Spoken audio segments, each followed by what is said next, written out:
Great Tenma War. Quite a long chapter. Reinhard observed the newly revived Einherjars with a sense of pride and anticipation. Their transformation had been seamless, and now it was time to explain the full extent of the blessings he had bestowed upon them. He rose from his throne, his presence commanding their full attention. Feldway, Reinhard began, his voice resonating through the grand hall, you have been granted the ability of Eleanor von Wittenberg. This power allows you to generate flames that can consume anything in their path. These flames are not ordinary, they possess an intensity that can burn even the heavens themselves. No barrier, no matter how divine, can withstand your fiery wrath. Your enemies will find no refuge from your inferno. Feldway's eyes gleamed with newfound purpose. He could feel the immense power coursing through him, a burning energy that awaited his command. The prospect of wielding such destructive force filled him with both reverence and determination. Reinhard then turned his gaze to Zelenus. Zelenus, he continued, you have inherited the power of Getz von Berlichingen. This ability grants you the capacity to destroy anything in existence. No material, no being, no construct can withstand your assault. Your strikes will never miss destruction, guided by an unfathomable precision. However, know this, nothing you face can resist you, except for me, naturally. Zelenus felt the power surge through him, a force that seemed boundless. The thought of being able to obliterate anything before him filled him with a sense of invincibility. He knew that his role as Reinhard's enforcer was now cemented in a way that left no room for failure. Finally, Reinhard's gaze settled on Noir. Noir, he said, his tone carrying an edge of anticipation, you now possess the ability of Wolfgang Schreiber. This power makes you the fastest creature on the planet.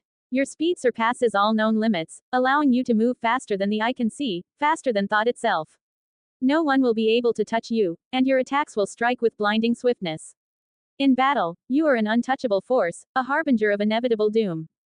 Noir's eyes sparkled with excitement. He could already feel the power thrumming within him, the exhilarating sensation of unmatched speed. The ability to outmaneuver any foe and deliver decisive blows before they could react filled him with a sense of boundless potential. Reinhard watched as his Einherjars absorbed the magnitude of their new abilities. Their loyalty had been proven, and now their power had been elevated to unparalleled heights. He felt a sense of satisfaction knowing that they were now equipped to carry out his will with unwavering efficiency. Remember, Reinhard concluded, his voice echoing through the chamber, these abilities are not just gifts but responsibilities. You wield the power to reshape the world, to enforce my will. Use them wisely and remain ever vigilant in your service to me. The three Einherjars bowed deeply, their expressions filled with solemn determination.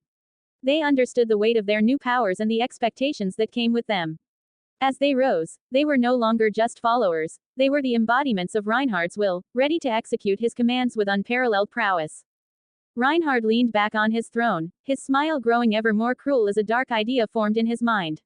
He had given his Einherjars formidable new powers and sent them back to their respective realms, but now he sought to push the boundaries of his influence even further. With a simple gesture, he dismissed Feldway, Zelenus, and Noir. They bowed deeply and vanished, returning to their assigned domains with newfound purpose. The room fell silent as Reinhard's gaze turned inward, contemplating his next move. The air grew heavy with anticipation. He gave a message to a certain someone who was trying his hard to handle the ultimate skill given to him by the Creator. While the call continued, the scene shifted abruptly to the Cardinal World, where the demon lords had returned to their territories, each preparing for the inevitable conflict with Reinhard. The war had been declared, but they did not anticipate an immediate attack. They believed they had time to strategize and strengthen their defenses. However, the calm was shattered when a massive rift tore open the sky, an event so spectacular and AWE-inspiring that it left the demon lords and their followers momentarily stunned. The rift glowed with an otherworldly light, casting long, eerie shadows across the landscape. It was a sight both beautiful and terrifying, a harbinger of the chaos to come. The silence was broken by the deafening sound of heavenly trumpets. The blasts echoed across the world, reverberating through mountains and valleys, striking fear into the hearts of those who heard them. The skies darkened as millions upon millions of angels poured through the rift, their wings shimmering with divine radiance. They descended in an overwhelming cascade, their sheer numbers blotting out the sun. Each angel was a paragon of celestial might, their armor gleaming and their swords glowing with righteous fury. They spread out across the Cardinal World with terrifying precision, targeting the most advanced human settlements and the domains of the demon lords. The ground trembled under their combined presence, and the air was thick with the scent of ozone and divine power. In the midst of this AWE-inspiring invasion, Reinhard's wicked voice rang out, resonating through the world with chilling clarity. The first trial has arrived, he proclaimed. Let this wave be the measure of your strength. Struggle, fight, and survive, if you can. The demon lords snapped into action, their initial shock giving way to resolve. Guy, with his characteristic grin, marshaled his forces, ready to meet the celestial onslaught head-on. Milam's eyes blazed with determination as she rallied her dragons, their roars mingling with the trumpets of the angels. Ramirez flitted about, her labyrinth teeming with activity as she prepared her defenses. Luminous, in her domain, steeled herself for the coming battle, her mind racing with strategies to protect her people. She could not afford to be distracted by her previous encounter with Reinhard. The survival of her realm depended on her focus and resolve.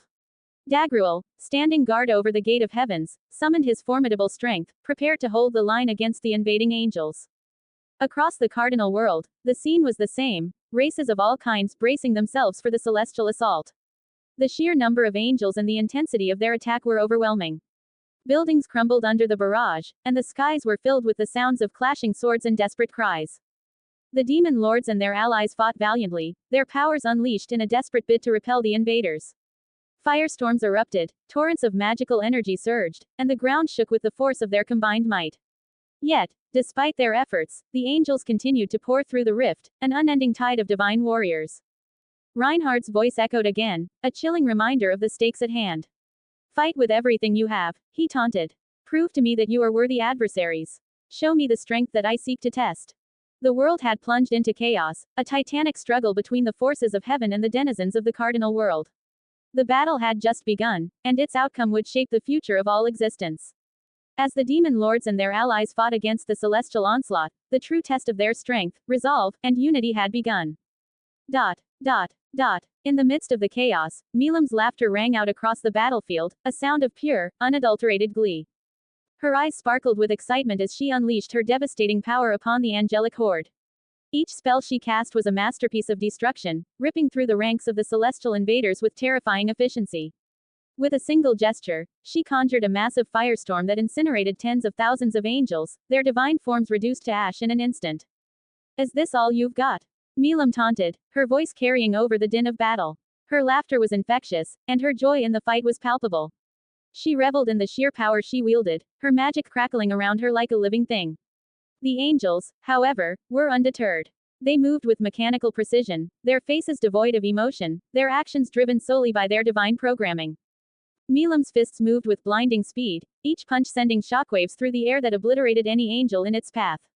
She darted through the battlefield, a blur of destructive energy, her movements fluid and graceful despite the carnage she wrought. Her magic flared around her, a kaleidoscope of destructive spells that tore through the angelic ranks without mercy. More. Give me more, she cried, her eyes blazing with excitement. She conjured a massive sphere of raw magical energy, hurling it into the densest concentration of angels. The explosion that followed was cataclysmic, a blinding flash of light followed by a shockwave that leveled everything in its vicinity. The ground trembled beneath the force of the blast, and the angels caught in its wake were utterly annihilated. Despite the overwhelming power she displayed, the angels continued their relentless advance. They were mass-produced puppets, devoid of fear or hesitation, their only purpose to destroy. They could not comprehend the magnitude of the being they faced, the next heir to the throne of heaven.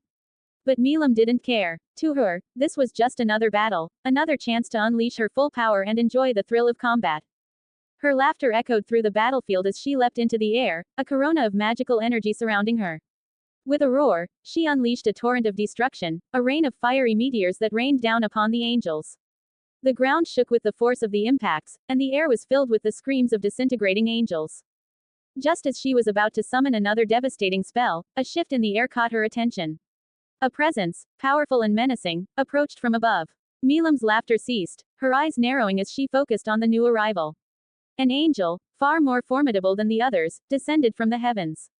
His wings were vast and radiant, his armor gleaming with a divine light. This was no ordinary angel. This was a seraphim, one of the highest ranks within the celestial hierarchy. Milam's expression shifted from amusement to serious determination. She could sense the strength emanating from the seraphim, a strength that, while not equal to her own, was formidable enough to be a potential threat. The angel's eyes, unlike those of his lesser counterparts, were filled with purpose and a glimmer of intelligence. So, they finally sent someone worth my time, Milam muttered, her voice low and dangerous. She landed lightly on the ground, her aura flaring around her as she prepared for the new challenge. The seraphim hovered above her, his gaze cold and unyielding. Milam Nava, the angel intoned, his voice resonant and commanding. You have caused enough destruction. I am here to put an end to your rampage. Milam smirked, her fists clenching with anticipation. I'd like to see you try, she replied, her voice dripping with confidence. She launched herself at the angel, her speed a blur as she closed the distance in an instant. The clash between them was titanic, the shockwave from their collision rippling across the battlefield. The battle between Milam and the seraphim was fierce and relentless. She struck with unmatched ferocity, her blows shattering the air and sending the angel reeling. But the seraphim was no mere puppet. He countered with divine precision, his sword flashing with holy light as he parried her attacks and struck back with his own. Milam laughed, exhilarated by the challenge. Finally, someone who can put up a fight, she exclaimed, her eyes gleaming with battle lust. She unleashed a barrage of magical attacks, each one more powerful than the last, but the seraphim dodged and deflected them with remarkable skill. The battlefield around them became a maelstrom of destruction, the ground torn apart by their fierce combat. Milam's raw power was matched by the angels' divine precision, each of them pushing the other to their limits. The other angels continued their assault on the cardinal world, but the focus of the battle had shifted to the titanic struggle between Milam and the seraphim. Despite the intensity of the fight, Milam knew she had the upper hand. She could feel the angel's strength waning, his movements growing slower and less precise. With a triumphant roar, she delivered a final, devastating blow that sent the seraphim crashing to the ground, his divine light flickering and fading. Breathing heavily but victorious, Milam stood over her fallen opponent, her eyes blazing with triumph. Is that all you've got? She taunted, her voice echoing across the battlefield. The angels paused in their assault, their leader defeated, but the war was far from over. The first trial had begun, and the world braced itself for the coming storm. In Dagruel's domain, the chaos of battle raged like a tempest. The giant, a towering behemoth of muscle and might, moved through the throngs of angels like a force of nature. Each swing of his colossal fists sent dozens of celestial beings crashing to the ground, their divine forms shattered by the sheer force of his blows. Beside him, his brother Glassard mirrored his movements, the two of them a devastating pair as they carved a path of destruction through the angelic ranks. The giants fought with a brutal efficiency that spoke of centuries of warfare. Their bodies defied logics, moving with a speed and agility that belied their immense size. Dagruel's every step left craters in the ground, his punches creating shockwaves that rippled through the battlefield, sending angels flying in all directions. The sky above was a chaotic swirl of wings and light, the angels attempting to regroup and strike back, but their efforts were in vain. These angels are nothing but fodder. Dagruel roared, his voice a deep, resonant boom that carried over the sounds of battle. He grabbed a pair of angels by their wings, slamming them together with enough force to create a sonic boom. The shockwave flattened a swath of angels around him, their bodies crumpling like paper. Glassard, not to be outdone, unleashed a devastating flurry of blows, his sword moving so fast they were nearly invisible. Each swing connected with the force of a meteor, sending angels hurtling into the sky before they exploded into showers of light. We will make quick work of these pests, he growled, his eyes glowing with fierce determination. The giants were a whirlwind of destruction, their movements a symphony of chaos. Angels attempted to regroup, their divine weapons flashing in the light as they struck at the giants, but their efforts were futile. Dagruel and Glassard moved through their ranks with merciless precision, their bodies immune to the angels' attacks. After what felt like an eternity of relentless slaughter, Dagruel sensed a shift in the air.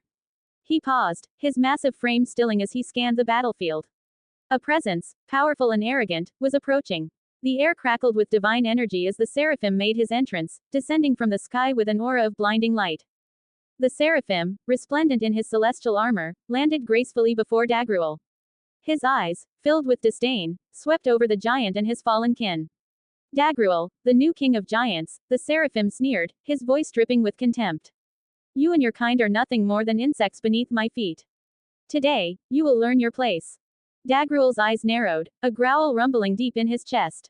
The arrogance of the seraphim was palpable, his words grating on Dagruel's nerves. You dare to call us insects?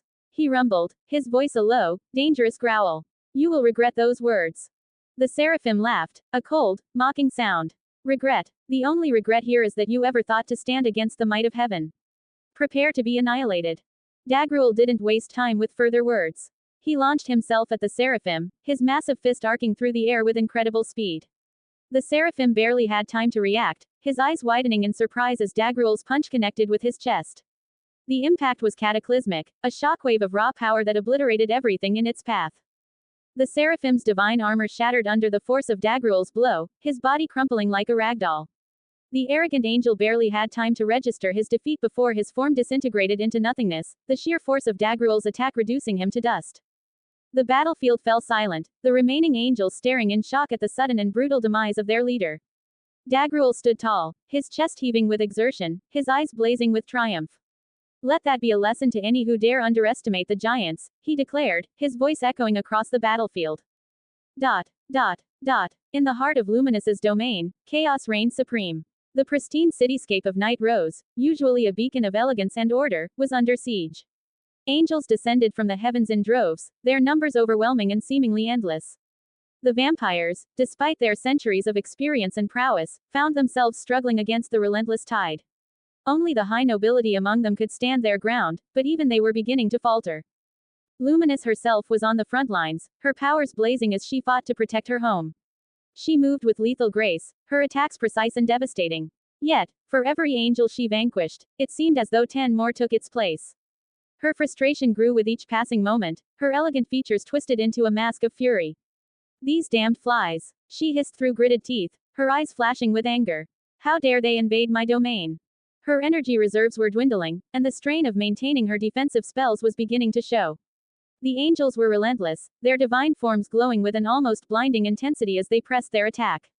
The sky above was filled with their radiant wings, a swirling maelstrom of light that threatened to engulf the city. Despite her best efforts, Luminous could see that the situation was dire. The angels were beginning to breach the outer defenses of Night Rose, their relentless assault pushing her forces to the brink. She cursed under her breath, her mind racing as she tried to formulate a plan to turn the tide. I will not let these wretched beings take my home, she vowed, her voice a fierce whisper. I will destroy them all, even if it costs me everything. As the angels pressed forward, Luminous felt a pang of despair. She had always prided herself on her strength, her ability to protect her domain. But now, faced with this overwhelming force, she felt a flicker of doubt. Was this the end for Night Rose? Would her beloved city fall to these celestial invaders? Just when all seemed lost, a shadow fell over the battlefield. Luminous looked up, her eyes widening in shock as a massive form appeared in the sky. A giant black dragon, its scales gleaming like obsidian, hovered above the city. The dragon's eyes glowed with a fierce intelligence, and a deep, booming laugh echoed across the battlefield. Who dares to cause such a ruckus in the cardinal world? The dragon roared, its voice filled with a mixture of amusement and menace. The angels paused in their assault, their attention drawn to the newcomer. Luminous's heart skipped a beat as she recognized the dragon. Veldora, she breathed, her shock quickly giving way to a mixture of relief and irritation. What is that lizard doing here? Veldora, the storm dragon, surveyed the scene below with a wide grin. Ah, what a glorious battlefield! He exclaimed, his eyes sparkling with excitement. I couldn't resist joining the fun. He descended with a mighty flap of his wings, landing with a ground-shaking thud. His presence alone seemed to cast a shadow over the angels, their luminous forms dimming in comparison to his overwhelming aura. Without further ado, Veldora unleashed his power. His breath attack, a devastating stream of pure energy, cut through the angelic ranks like a hot knife through butter. Angels disintegrated on contact, their divine forms reduced to mere dust in an instant. Veldora's laughter rang out, a booming sound that echoed across the battlefield. Is this all you have? He taunted, his voice dripping with disdain. I expected more of a challenge. The angels, undeterred, attempted to regroup and press their attack. But Veldora was relentless. His massive claws and tail swept through their ranks with brutal efficiency, each swipe sending dozens of angels crashing to the ground. He moved with a speed and precision that belied his massive size, his attacks devastating and unstoppable. Luminous watched in a mixture of awe and irritation as Veldora decimated the angelic forces. Her relief was palpable, but she couldn't help but scowl at the dragon's antics. You overgrown lizard, she shouted, her voice cutting through the din of battle. If you insist on helping, at least try not to destroy my city in the process. Veldora laughed again, a deep, rumbling sound that shook the very air. No promises, Bat, he called back, his eyes glinting with mischief. But I'll do my best. With that, he continued his rampage, his enormous form a whirlwind of destruction as he tore through the angelic ranks. The battle raged on, but with Veldora's intervention, the tide began to turn. The angels, despite their numbers, found themselves outmatched by the combined might of Luminous and the storm dragon. Luminous took a moment to catch her breath, her eyes flickering with a mixture of relief and determination. We might just make it through this, she muttered to herself, her hands clenching into fists. But this is far from over. Reinhard, that beautiful bastard, is infuriating. As the angels fell by the dozens, the battlefield began to clear. Veldora's powerful attacks continued to decimate the remaining forces, and Luminous's vampires, emboldened by the dragon's presence, rallied and pushed back against the invaders. The sky, once filled with the blinding light of angelic wings, began to clear as the last of the celestial beings were driven back. For now, Night Rose was safe. But Luminous knew this was only the beginning. The war had just begun, and the next challenge was already on the horizon. Across the cardinal world, a scene of utter devastation unfolded. Cities that had stood for centuries, their walls proud and unyielding, now lay in ruins. The once bustling streets were silent, save for the sounds of battle and the cries of the dying. The angels, with their unrelenting assault, moved like a plague upon the land, their divine light casting long shadows over the doomed settlements. In the kingdom of Blumend, the knights fought valiantly to defend their home. Clad in shining armor and armed with the finest weapons, they formed a defensive line at the city gates. For Blumend, their captain shouted, his voice strong and resolute. The knights echoed his cry, their hearts filled with determination. They clashed with the angels, their swords meeting divine blades in a shower of sparks. But the angels were relentless. For every angel that fell, a dozen more took its place. The knights, despite their bravery, were no match for the celestial onslaught. One by one, they were cut down, their blood staining the cobblestones. The captain, fighting with the last of his strength, looked around at his fallen comrades and let out a final, defiant roar before he too was struck down. In the dense forests of the lycanthrope kingdom, the howls of the wolfmen filled the air. They fought with a ferocity born of desperation, their claws and teeth tearing into the angelic invaders. Protect the pack. Their leader, a towering figure with fur as black as night, commanded. The lycanthropes obeyed, their bodies moving with a speed and agility that few could match. But the angels were like an unstoppable tide. Their weapons, forged in the heavens, cut through fur and flesh with ease. The lycanthropes, despite their best efforts, were overwhelmed. The leader, surrounded by the bodies of his fallen kin, let out a mournful howl before he was struck down, his eyes filled with sorrow and defiance. Beneath the ocean waves, the aquatic races were not spared. The merfolk and sea dwellers, who had lived in peace for millennia, found themselves under siege. The angels, their wings adapted for underwater combat, descended upon the underwater cities with unrelenting force. The merfolk, armed with tridents and magic, fought back bravely. Their queen, a regal figure with a crown of coral, stood at the forefront, casting powerful spells to fend off the invaders. We will not be driven from our home, she declared, her voice carrying through the water. But the angels were relentless. Their weapons glowed with a divine light, cutting through the water like hot knives through butter. The merfolk, despite their best efforts, were no match for the heavenly assault. The queen, her crown shattered and her magic spent, fell to her knees as the angels closed in, her final thoughts a prayer for her people. The scene across the cardinal world was apocalyptic. Settlements, once thriving with life, were reduced to smoldering ruins. The air was thick with smoke and the scent of blood. The angels moved with a cold, mechanical efficiency, their expressions devoid of emotion. It was as if they were carrying out a divine mandate, a purge to cleanse the world of its inhabitants. The sky, once clear and blue, was now filled with the glow of angelic wings. The ground trembled under the weight of their numbers, and the sound of their march echoed like thunder. In the once peaceful plains of Verdant, where farmers had tilled the soil for generations, the angels descended with a fury. The villagers, armed with nothing more than pitchforks and scythes, tried to defend their homes. We must protect our families. An elder shouted, rallying the people. They fought with the desperation of those who had nothing left to lose, but it was futile. The angels, their divine light blinding and their strength overwhelming, cut through the villagers with ease. The fields, once lush and green, were soaked with blood, the crops trampled underfoot. The elder, the last to fall, looked up at the sky with tear-filled eyes before the light took him. In the mountains of Dworgen, the dwarfs made their stand. Known for their craftsmanship and strength, they forged weapons of incredible power and built defenses that were thought to be impregnable. But even they were not immune to the angelic assault. The angels, their weapons burning with celestial fire, breached the mountain stronghold with terrifying ease. The dwarves, led by their king, fought back with all their might. For the mountain, for Dworgen, the king roared, swinging his mighty hammer. The dwarfs fought bravely, their axes and hammers meeting the angels' swords in a shower of sparks. But the angels were too many. The dwarfs, despite their strength and courage, were slowly pushed back.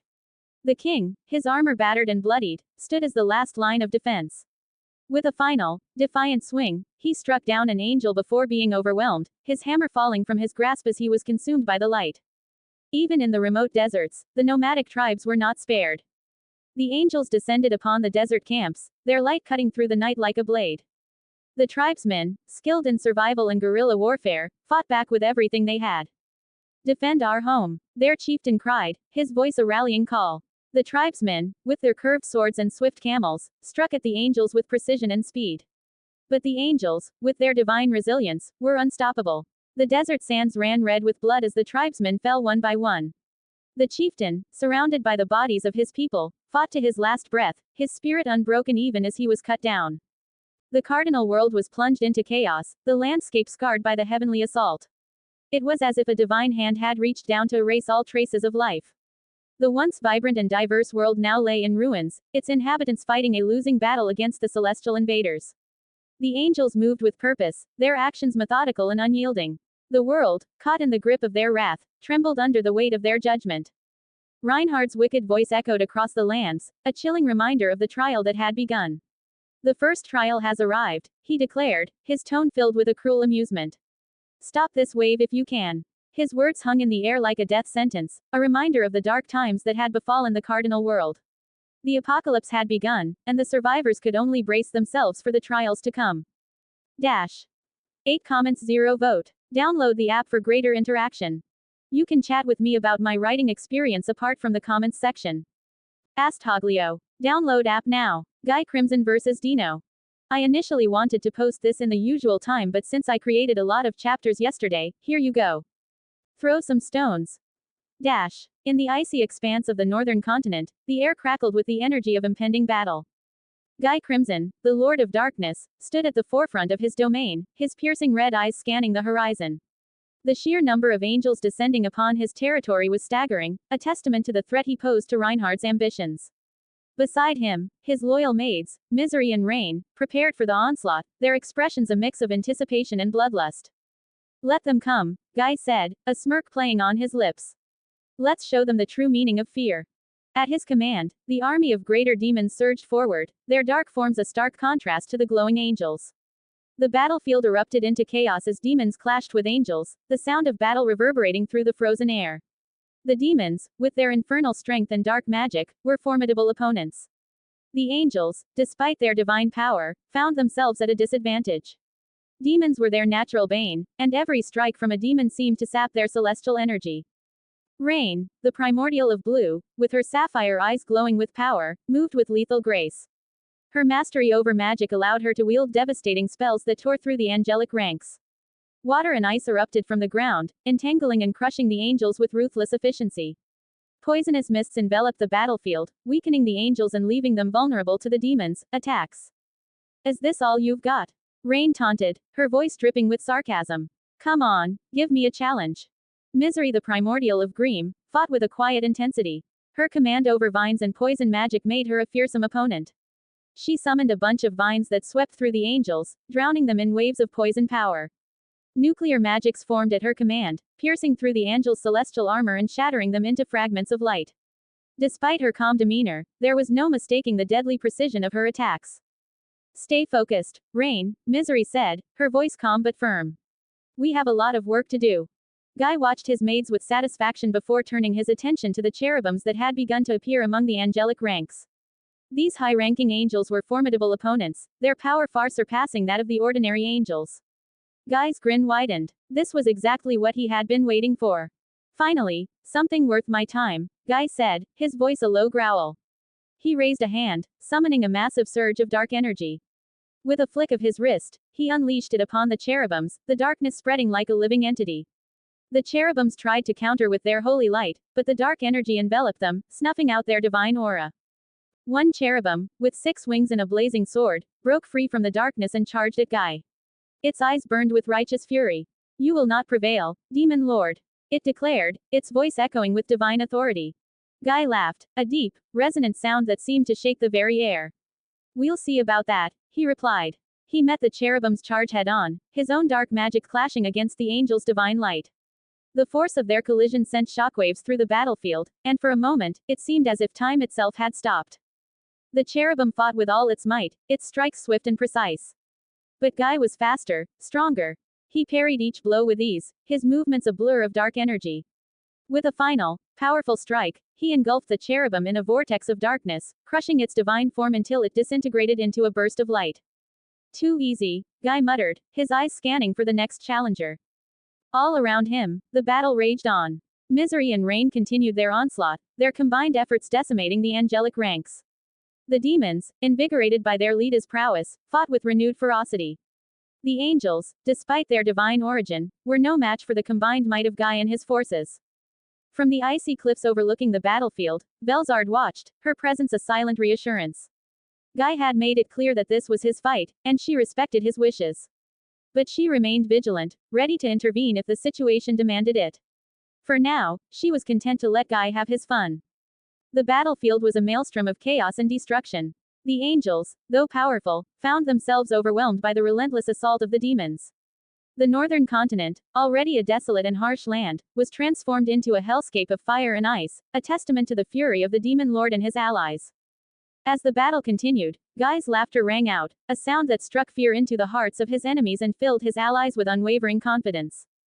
As the battle raged on, Guy Crimson stood at the heart of the chaos, his power growing with each passing moment.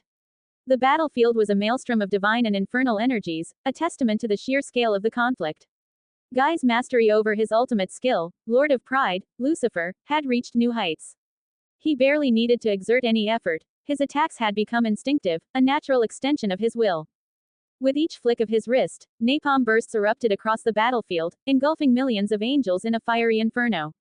The ground beneath him was littered with the remains of countless celestial beings, their divine essence dissipating into the ether. Guy's laughter, a chilling sound that echoed across the battlefield, sent shivers down the spines of his enemies and invigorated his demonic allies. Misery and Rain continued their relentless assault, their magic tearing through the angelic ranks. The battlefield was a testament to their combined power, a tableau of destruction and chaos. Yet, despite the overwhelming odds, the angels continued to pour in, their numbers seemingly endless. Guy's amusement at the sheer futility of the angels' efforts fueled his power even further. His emotions became a blazing fire that pushed him beyond his boundaries. Each swing of his arm, each surge of dark energy, honed his skills to razor-sharp precision. The battlefield was his playground, and he was the master of it all. But just when Guy was convinced that there was no proper challenge among the angels, his instincts flared. In a split second, he leapt from his position, narrowly avoiding a massive blade that cleaved through the air where he had been standing. Landing gracefully a short distance away, Guy's eyes narrowed as he took in the new arrival. Hovering above the battlefield, exuding an aura of immense power, was a primordial angel. This angel carried a massive sword, and despite his divine appearance, there was something off about him. His posture was slouched, his movements languid, and his expression one of utter boredom. This was Dino, the slothful primordial angel, whose lethargy had nearly brought him to the brink of falling from grace. Ah, what a hassle, Dino muttered, his voice dripping with laziness. Why do I have to deal with this? It's such a pain. Guy's eyes sparkled with interest. Well, it looks like we finally have a worthy opponent, he said, his grin widening. You must be Dino, one of the primordial angels. You don't look like much, but let's see if you can entertain me. Dino sighed, his massive sword resting casually on his shoulder. I really don't want to do this, he complained. But orders are orders, I guess. Without another word, the two launched at each other, the initial clash sending shockwaves through the battlefield. Guy's dark energy collided with Dino's divine power, the impact creating a brilliant flash of light. The two fighters began sizing each other up, their movements a blur as they tested their strengths with simple, calculated attacks. Guy's strikes were precise and powerful, each one aimed to probe Dino's defenses. The primordial angel, despite his apparent laziness, moved with surprising speed and grace, his massive sword deflecting Guy's attacks with ease. It was clear that Dino's lethargic demeanor belied his true capabilities. You're not bad, Guy admitted, his eyes gleaming with excitement. But let's see how you handle this. He unleashed a torrent of dark energy, the air around him crackling with power. Dino, however, merely yawned and waved his hand, a barrier of light materializing to absorb the attack. The clash of energies created a deafening explosion, the shockwave flattening the surrounding area. Dino stretched lazily, as if the exertion was too much for him. You're pretty strong, he acknowledged, his voice still tinged with boredom. But you're also really annoying. The two continued to exchange blows, neither gaining a clear advantage. Guy's relentless assault was met with Dino's effortless parries, the primordial angel's slothful nature masking his true strength and skill. Despite the intensity of the battle, Dino's expression never changed from one of disinterest, as if the whole thing was just a tedious chore. As the fight raged on, the battlefield around them became even more chaotic. The demons and angels continued their struggle, but the focus of the battle had shifted to the duel between Guy and Dino. Both combatants were pushing each other to their limits, their powers clashing in a spectacular display of light and darkness. Despite Dino's apparent laziness, Guy knew better than to underestimate him. The primordial angel was a formidable opponent, and their battle was far from over. The thrill of the fight, the challenge of facing a worthy adversary, only served to fuel Guy's determination. This was exactly the kind of battle he had been waiting for, and he was going to enjoy every moment of it. The initial skirmish between Guy and Dino had revealed much to both combatants. As they circled each other, they now had a greater understanding of the other's strengths and weaknesses. Dino's initial assessment was clear. Guy held the upper hand in terms of experience and tactical acumen, while Dino's raw power and the might of his sword were his main assets. Despite Dino's slothful nature, it was evident that he couldn't take this fight lightly. "You're quite the opponent," Dino admitted, his voice still tinged with laziness but now carrying a note of respect. "I guess I'll have to put in a bit more effort. Don't want to look like a complete slacker." Guy's grin widened, his eyes gleaming with excitement. "That's the spirit. I was getting bored with your half-hearted attacks. Let's see what you've really got, Dino." Dino shrugged, adjusting his grip on his massive sword. "Fine, but don't expect me to put on too much of a show. Fighting is such a hassle." With that, the real battle began. Dino's demeanor might have still appeared lazy, but his movements were anything but. He launched himself at Guy with a speed that belied his slothful nature, his sword cutting through the air with terrifying precision. Guy met him head-on, their auras clashing violently and creating shockwaves that tore through the battlefield. The sheer intensity of their fight was staggering. Each blow they exchanged caused massive damage to the surroundings, angels and demons alike being torn apart by the sheer force of their auras. Dino's sword strikes were swift and deadly, imbued with divine power that could cleave through almost anything. Guy, however, countered with a combination of brute strength and strategic prowess, his dark energy surging with each attack. Their conversation continued amid the chaos, punctuated by the clash of their weapons and the explosive bursts of energy. "You're stronger than you look," Guy taunted, dodging a particularly vicious swing from Dino's sword. "But you're still holding back, aren't you? Show me what you're really made of." Dino smirked, his eyes narrowing. "You talk too much. Maybe I should shut you up." With a burst of speed, Dino closed the distance between them, his sword aimed directly at Guy's heart. Guy deflected the blow with a surge of dark energy, countering with a devastating punch that sent Dino skidding back across the battlefield. Despite the impact, Dino regained his footing almost instantly, his expression one of bored determination. "Not bad," Dino admitted, wiping a trickle of blood from his lip. "But if you think that's enough to take me down, you're in for a surprise." Guy laughed, a deep, resonant sound that echoed across the battlefield. "That's more like it. Let's see if you can keep up." The fight continued, each combatant pushing the other to their limits. Guy's attacks were relentless, each one a calculated strike aimed at exploiting Dino's weaknesses. Dino, in turn, responded with surprising agility and power, his sword carving through the air with deadly precision. Despite the clear difference in their experience, Dino's sheer tenacity and raw power kept the fight at a stalemate. The battlefield around them became a war zone within a war zone. Their movements were so fast and powerful that entire swaths of angels and demons were obliterated just by being too close to the epicenter of their clash. The ground shook, and the sky seemed to darken as their auras collided, creating an otherworldly storm of energy. As the fight dragged on, it became clear that neither was willing to give an inch. Guy's enjoyment of the battle was evident, his laughter and taunts a constant reminder of his desire for a worthy opponent. Dino, despite his lazy demeanor, fought with a determination that belied his nature, each swing of his sword a testament to his power. Their final exchange before a momentary pause was a blur of motion and energy, ending with both of them locked in a stalemate, their weapons clashing with such force that it sent out a shockwave across the battlefield. They broke apart, panting slightly, but their eyes burned with a mutual respect and a desire to continue the fight. "You're not half bad for a sloth," Guy said, his grin never fading. "This is the most fun I've had in ages." Dino shrugged, though there was a hint of a smile on his face. "Don't get used to it. I'd rather be napping." The two combatants stood facing each other, the battlefield around them a testament to the sheer intensity of their fight. Despite Guy's clear advantage in experience and tactical skill, the battle remained a stalemate, each of them pushing the other to new heights. And though the fight was far from over, it was clear that neither would emerge as a definite winner anytime soon. As Guy and Dino prepared for what seemed like the final, decisive clash, something unexpected happened. Dino's step faltered, and he staggered backward, a look of confusion and disbelief crossing his face. Guy, sensing the shift in Dino's aura, paused as well, curiosity piqued. "What's the matter, Dino?" Guy taunted, but there was a hint of genuine concern beneath his mockery. "Getting tired already?" Dino didn't respond immediately. Instead, he focused inward, feeling the changes coursing through his being. His once divine aura, pure and radiant, was now murky and chaotic, a blend of angelic and demonic energies. It was as if the very essence of his being was in turmoil. The realization hit him like a ton of bricks. He had fallen from grace. "No way," Dino muttered, his voice a mix of disbelief and resignation.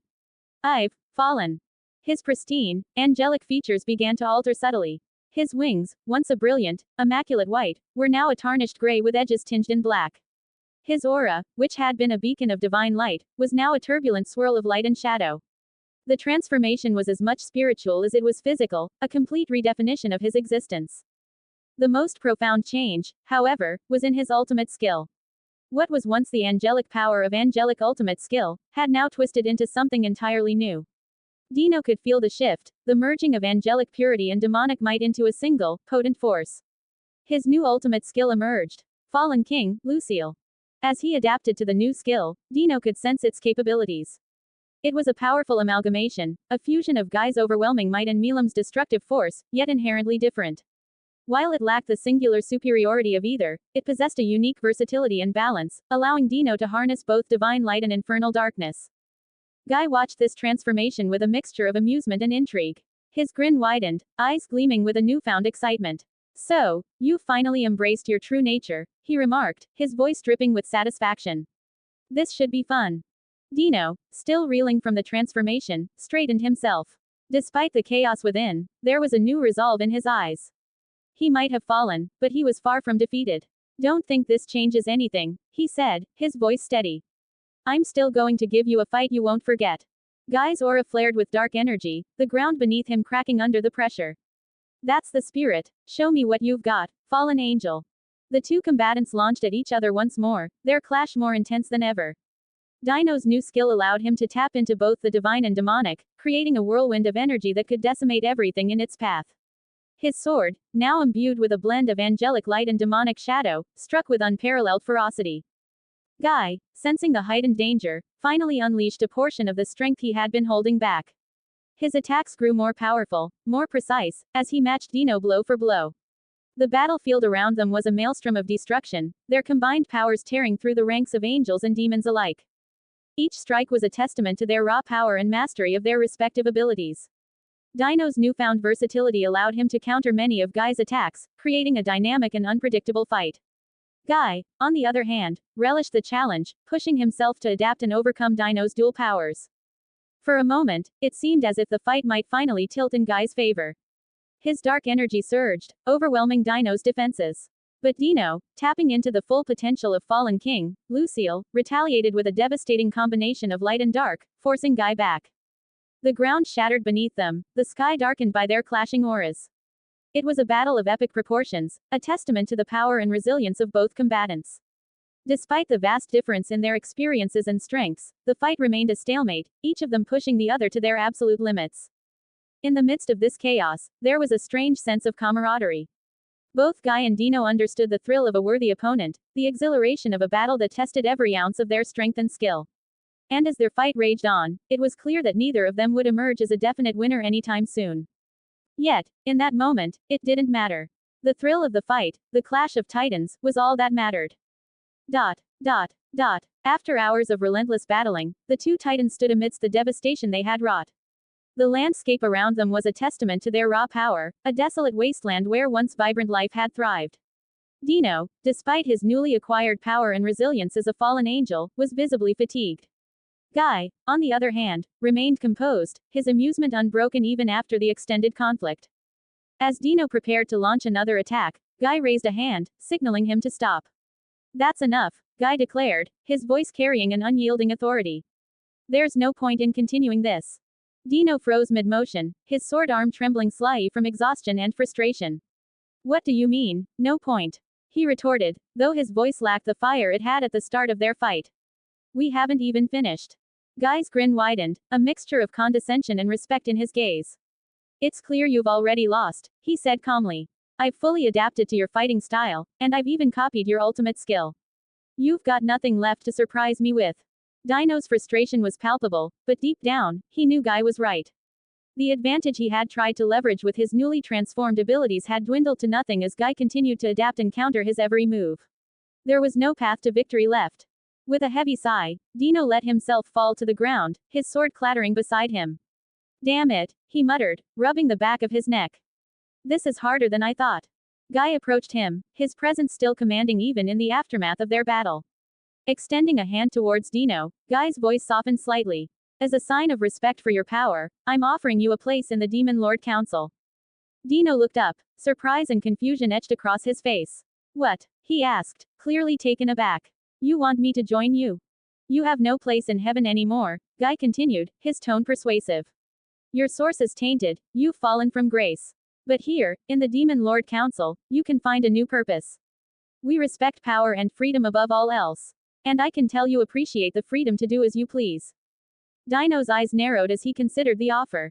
The idea of joining the Demon Lord Council, an organization he had once considered an enemy, was bewildering. Yet, the freedom Guy spoke of was tempting. No more rigid hierarchy of heaven, no more burdensome duties. Just the freedom to exist and act as he wished.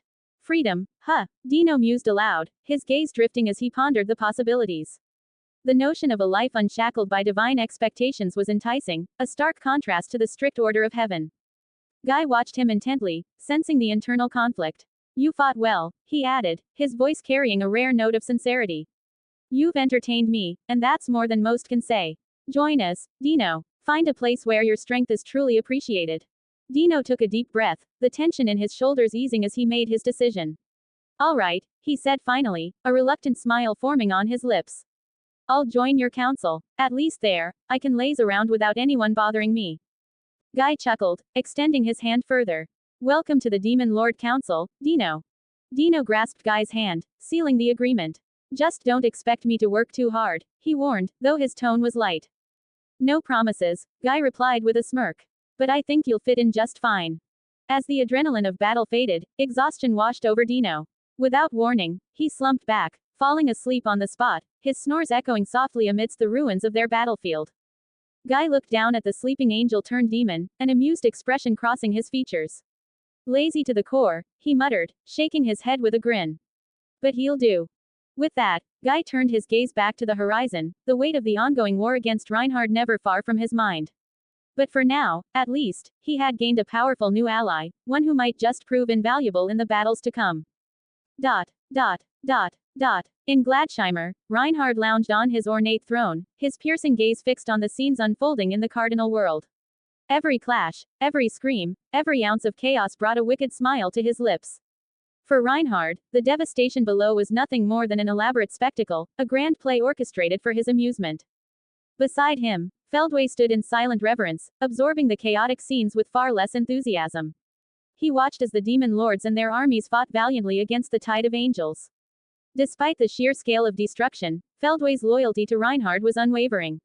However, curiosity gnawed at him, and he finally dared to voice his question. Lord Reinhard, Feldway began, bowing his head slightly before continuing, forgive my impudence, but I must ask. Why did you send Dino to Guy's territory? There were others more suited for such a task, those who would not have been so easily swayed. Reinhard's smile widened, and he chuckled softly. Ah, Feldway, always so concerned with the details, he said, his tone dripping with condescension. Guy's circle is pitifully short on manpower. It would be dull to let him languish without proper adversaries.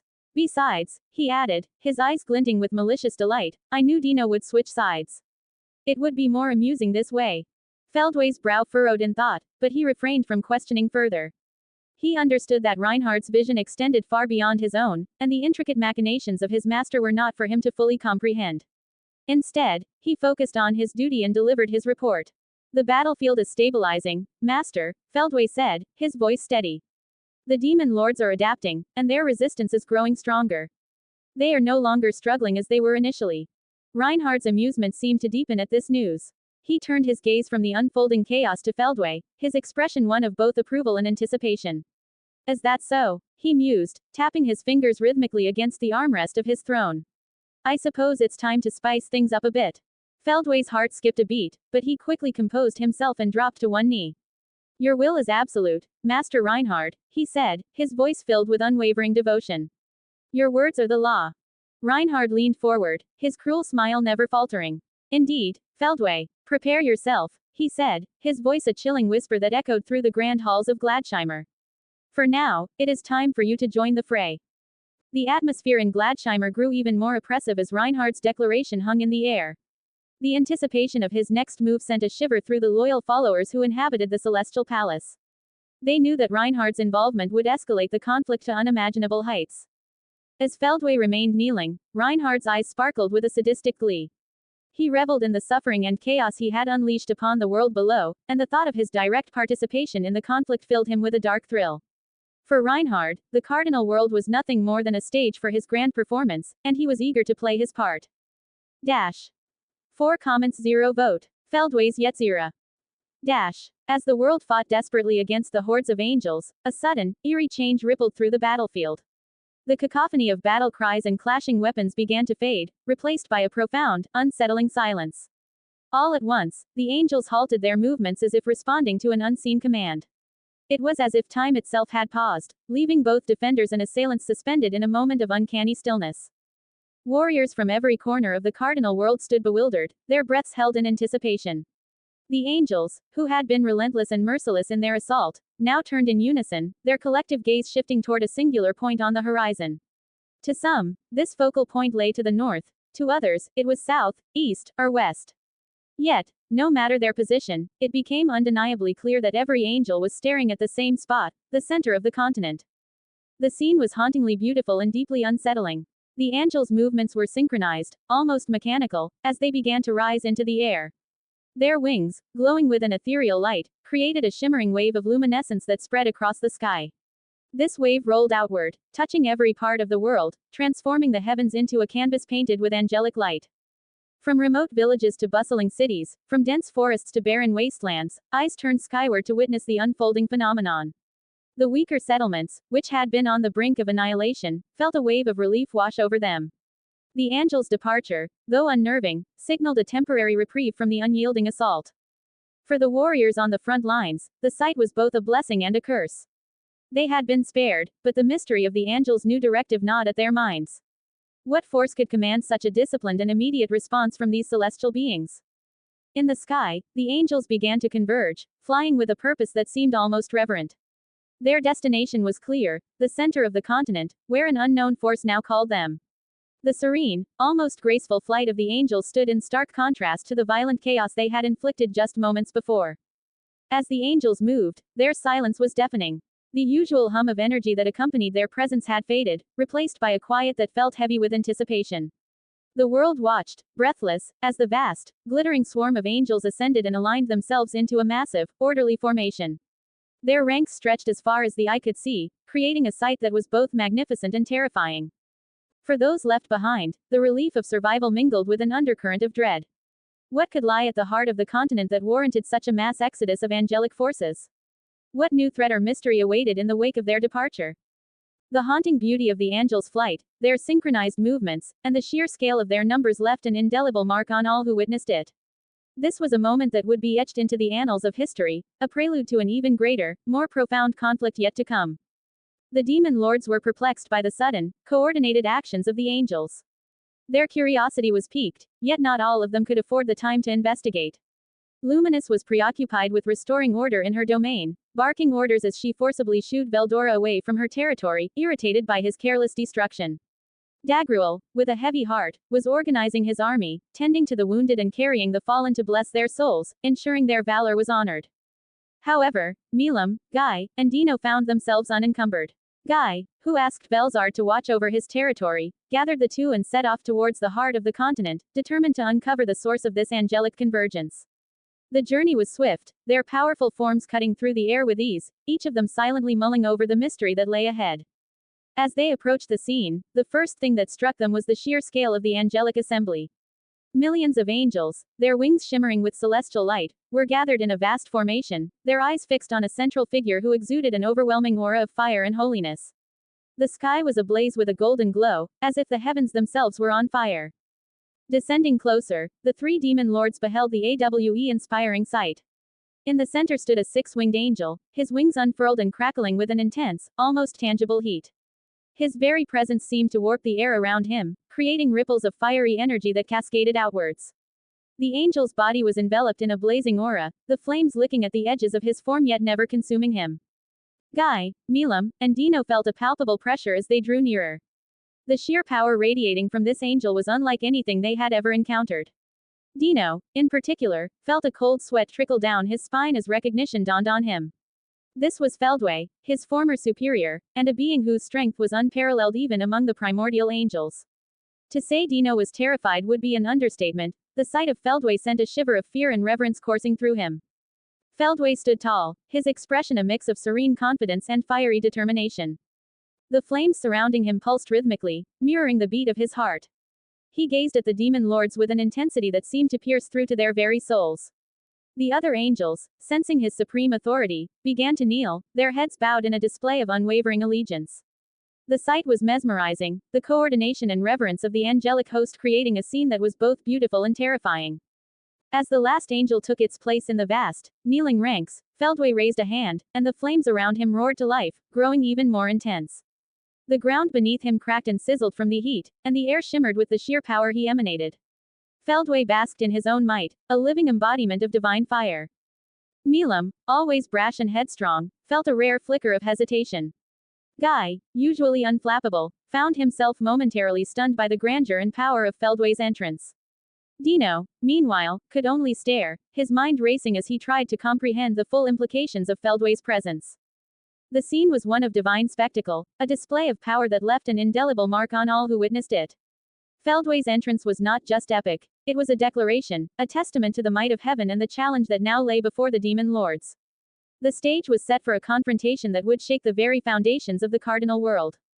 As Feldway made his grand entrance, the air seemed to thrum with anticipation.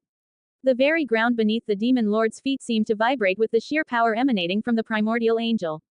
Yet, the spectacle was far from over. The ominous voice of Reinhard echoed across the skies, his tone dripping with condescension. The second trial has begun, Reinhard's voice boomed. To survive, you must ensure the survival of this world. Prove your worth. The words sent shivers down the spines of those who heard them. It was a chilling decree that hinted at the cataclysmic events to come. Milam, ever the fiery and outspoken one, was less intimidated and more annoyed. She crossed her arms, stomping her foot in defiance. How mean can you get, brother? Milam shouted, her voice carrying over the battlefield. When I see you, you're going to cook me all the delicious things I want. You hear me? She pouted, throwing a tantrum that, in any other context, would have seemed out of place. But for those who knew Milam, it was just another testament to her unpredictable nature. The scene shifted back to Feldway, who stood amidst the kneeling angels, his eyes closed in a moment of serene concentration. He muttered words of acceptance, his voice low but carrying an otherworldly resonance that seemed to vibrate through the very fabric of reality. The angels around him responded in kind, their auras flaring in a final act of devotion. Then, the flames began to rise. At first, they were gentle, like the flickering of a candle. But quickly, they grew in intensity, roaring to life with a divine ferocity. The fire engulfed Feldway, yet he remained unharmed, his form becoming a beacon of radiant energy. The flames expanded outward, consuming the tens of millions of angels that surrounded him. Their celestial forms were swallowed by the inferno, their very essence drawn into the blazing core of Feldway's power. The process was both divine and AWE-inspiring. The fire burned with a purity that seemed to cleanse the air itself. The angels' forms dissolved into shimmering particles of light, each one contributing to the ever-growing conflagration. It was as if the heavens themselves were weeping tears of flame, the energy of the angels being absorbed into Feldway's being. From a distance, it looked like a pillar of divine fire had descended from the heavens, illuminating the battlefield with an ethereal glow. The sight was mesmerizing, a testament to the AWE-inspiring power that Feldway commanded. Even the most hardened warriors could not help but feel a sense of reverence and dread. As the last of the angels was consumed, Feldway's eyes snapped open, now glowing with an unearthly light. His entire body radiated with newfound strength, the souls of the angels having been transformed into pure energy that coursed through his veins. He smiled, a look of elation crossing his features as he felt the immense power surging within him. The demon lords watched in stunned silence, realizing the magnitude of the challenge that lay before them. Feldway's act of consumption was not just a display of power, it was a declaration of his dominance, a clear indication that the trials set by Reinhard would not be easily overcome. The scene was one of divine ascension, the battlefield now marked by the presence of a being whose power seemed to defy the very laws of nature. Feldway's transformation was complete, and with it came the realization that the true battle had only just begun. Guy, Dino, and Milam instantly felt the gravity of the situation. The air around Feldway crackled with divine energy, a palpable force that seemed to press down on everything around it. They knew, without a doubt, that the Feldway standing before them far surpassed any being they had ever encountered in terms of pure power. In the past, Guy had always viewed Feldway as a near equal. Feldway, the divine one of heaven, held a position that mirrored Guy's own dominion over the underworld. They had been rivals, each holding a balance of power in their respective realms. But now, the scales had tipped dramatically. Feldway's power had grown exponentially, putting him in a league of his own. Guy's sharp mind raced through possibilities. He had faced innumerable threats in his time, always confident in his ability to adapt and overcome. His ultimate skill, Lord of Pride, Lucifer, had the power to nullify any skill he understood.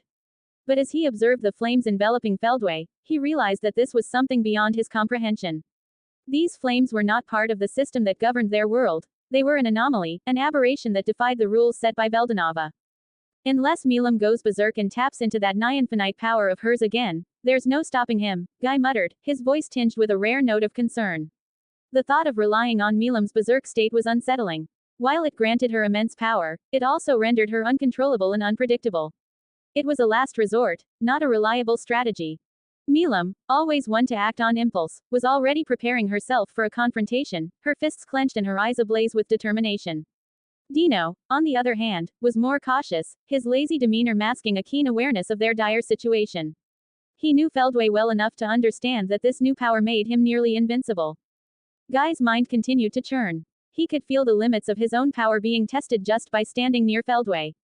The divine flames seemed to repulse his attempts at analysis, resisting the probing tendrils of his skill as if they existed outside their understanding. It was maddening. This is Reinhard's doing, Guy realized, his thoughts snapping into focus. The man had transcended the system created by his father, Veldanava.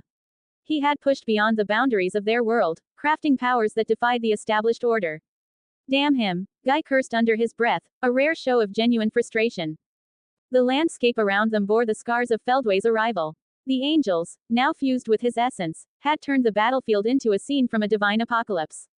Flames danced and flickered, casting eerie shadows that seemed to move with a life of their own. The power emanating from Feldway was almost tangible, a force that warped the very air.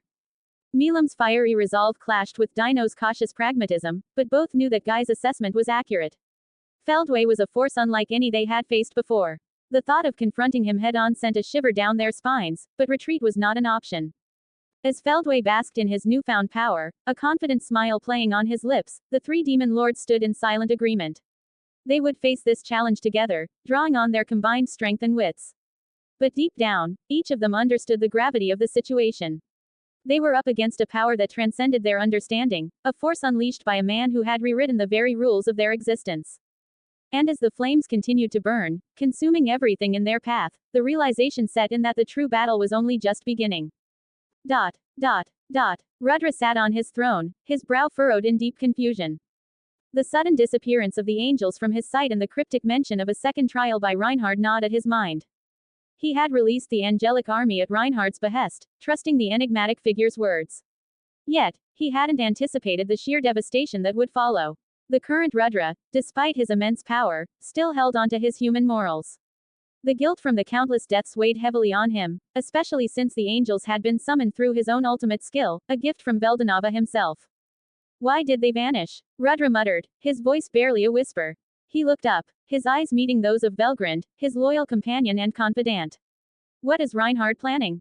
Velgrund sighed, her expression a mix of frustration and resignation. Reinhard is relentless, she said, her tone heavy with a blend of admiration and disdain. Once he sets his mind on something, there's no turning back. He won't retract his decisions, no matter the cost. Rudra's eyes narrowed, a mixture of anger and helplessness bubbling within him. But the damage, Velgrind, the destruction. I didn't foresee this. All those lives lost. Velgrind stepped closer, placing a reassuring hand on his shoulder. I understand, Rudra, I truly do. My nephew has always been different, even as a child.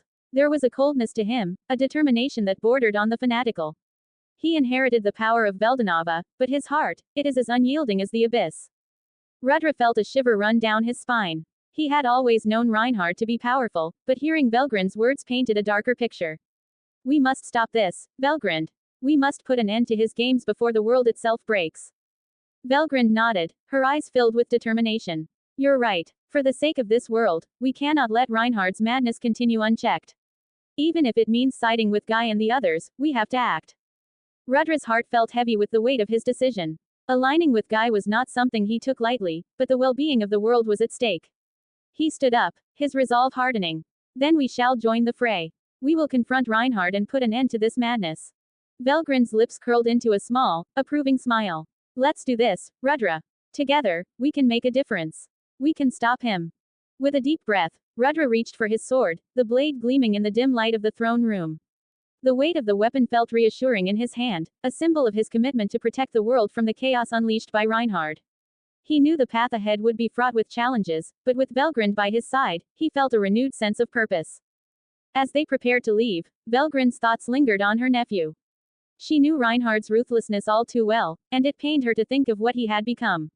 Yet, she also knew that her loyalty to Rudra and her duty to the world came first. They had to stop Reinhard, no matter the cost.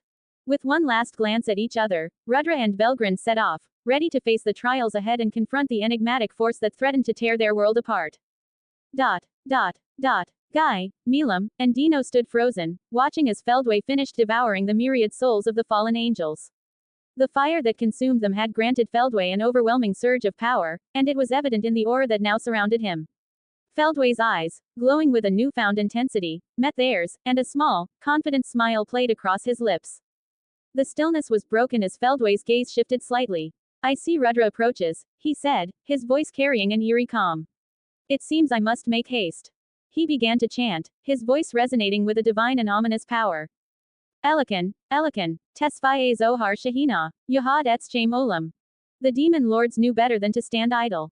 Guy's eyes narrowed as he assessed the situation, and with a swift command, he, Milam, and Dino launched a coordinated barrage of attacks at Feldway. Milam's dragon roar erupted with a terrifying force, Dino's swordsmanship created lethal arcs in the air, and Guy's napalm burst sent waves of destructive energy toward Feldway. Yet, Feldway moved with an almost supernatural grace. Each attack was evaded with fluid, precise movements that seemed choreographed by some unseen force. His chant never faltered, each syllable rolling off his tongue with a cadence that felt otherworldly. Yichud Elyon, Kadesh Venora. Malchut Shaddai, Yisod Kadosh.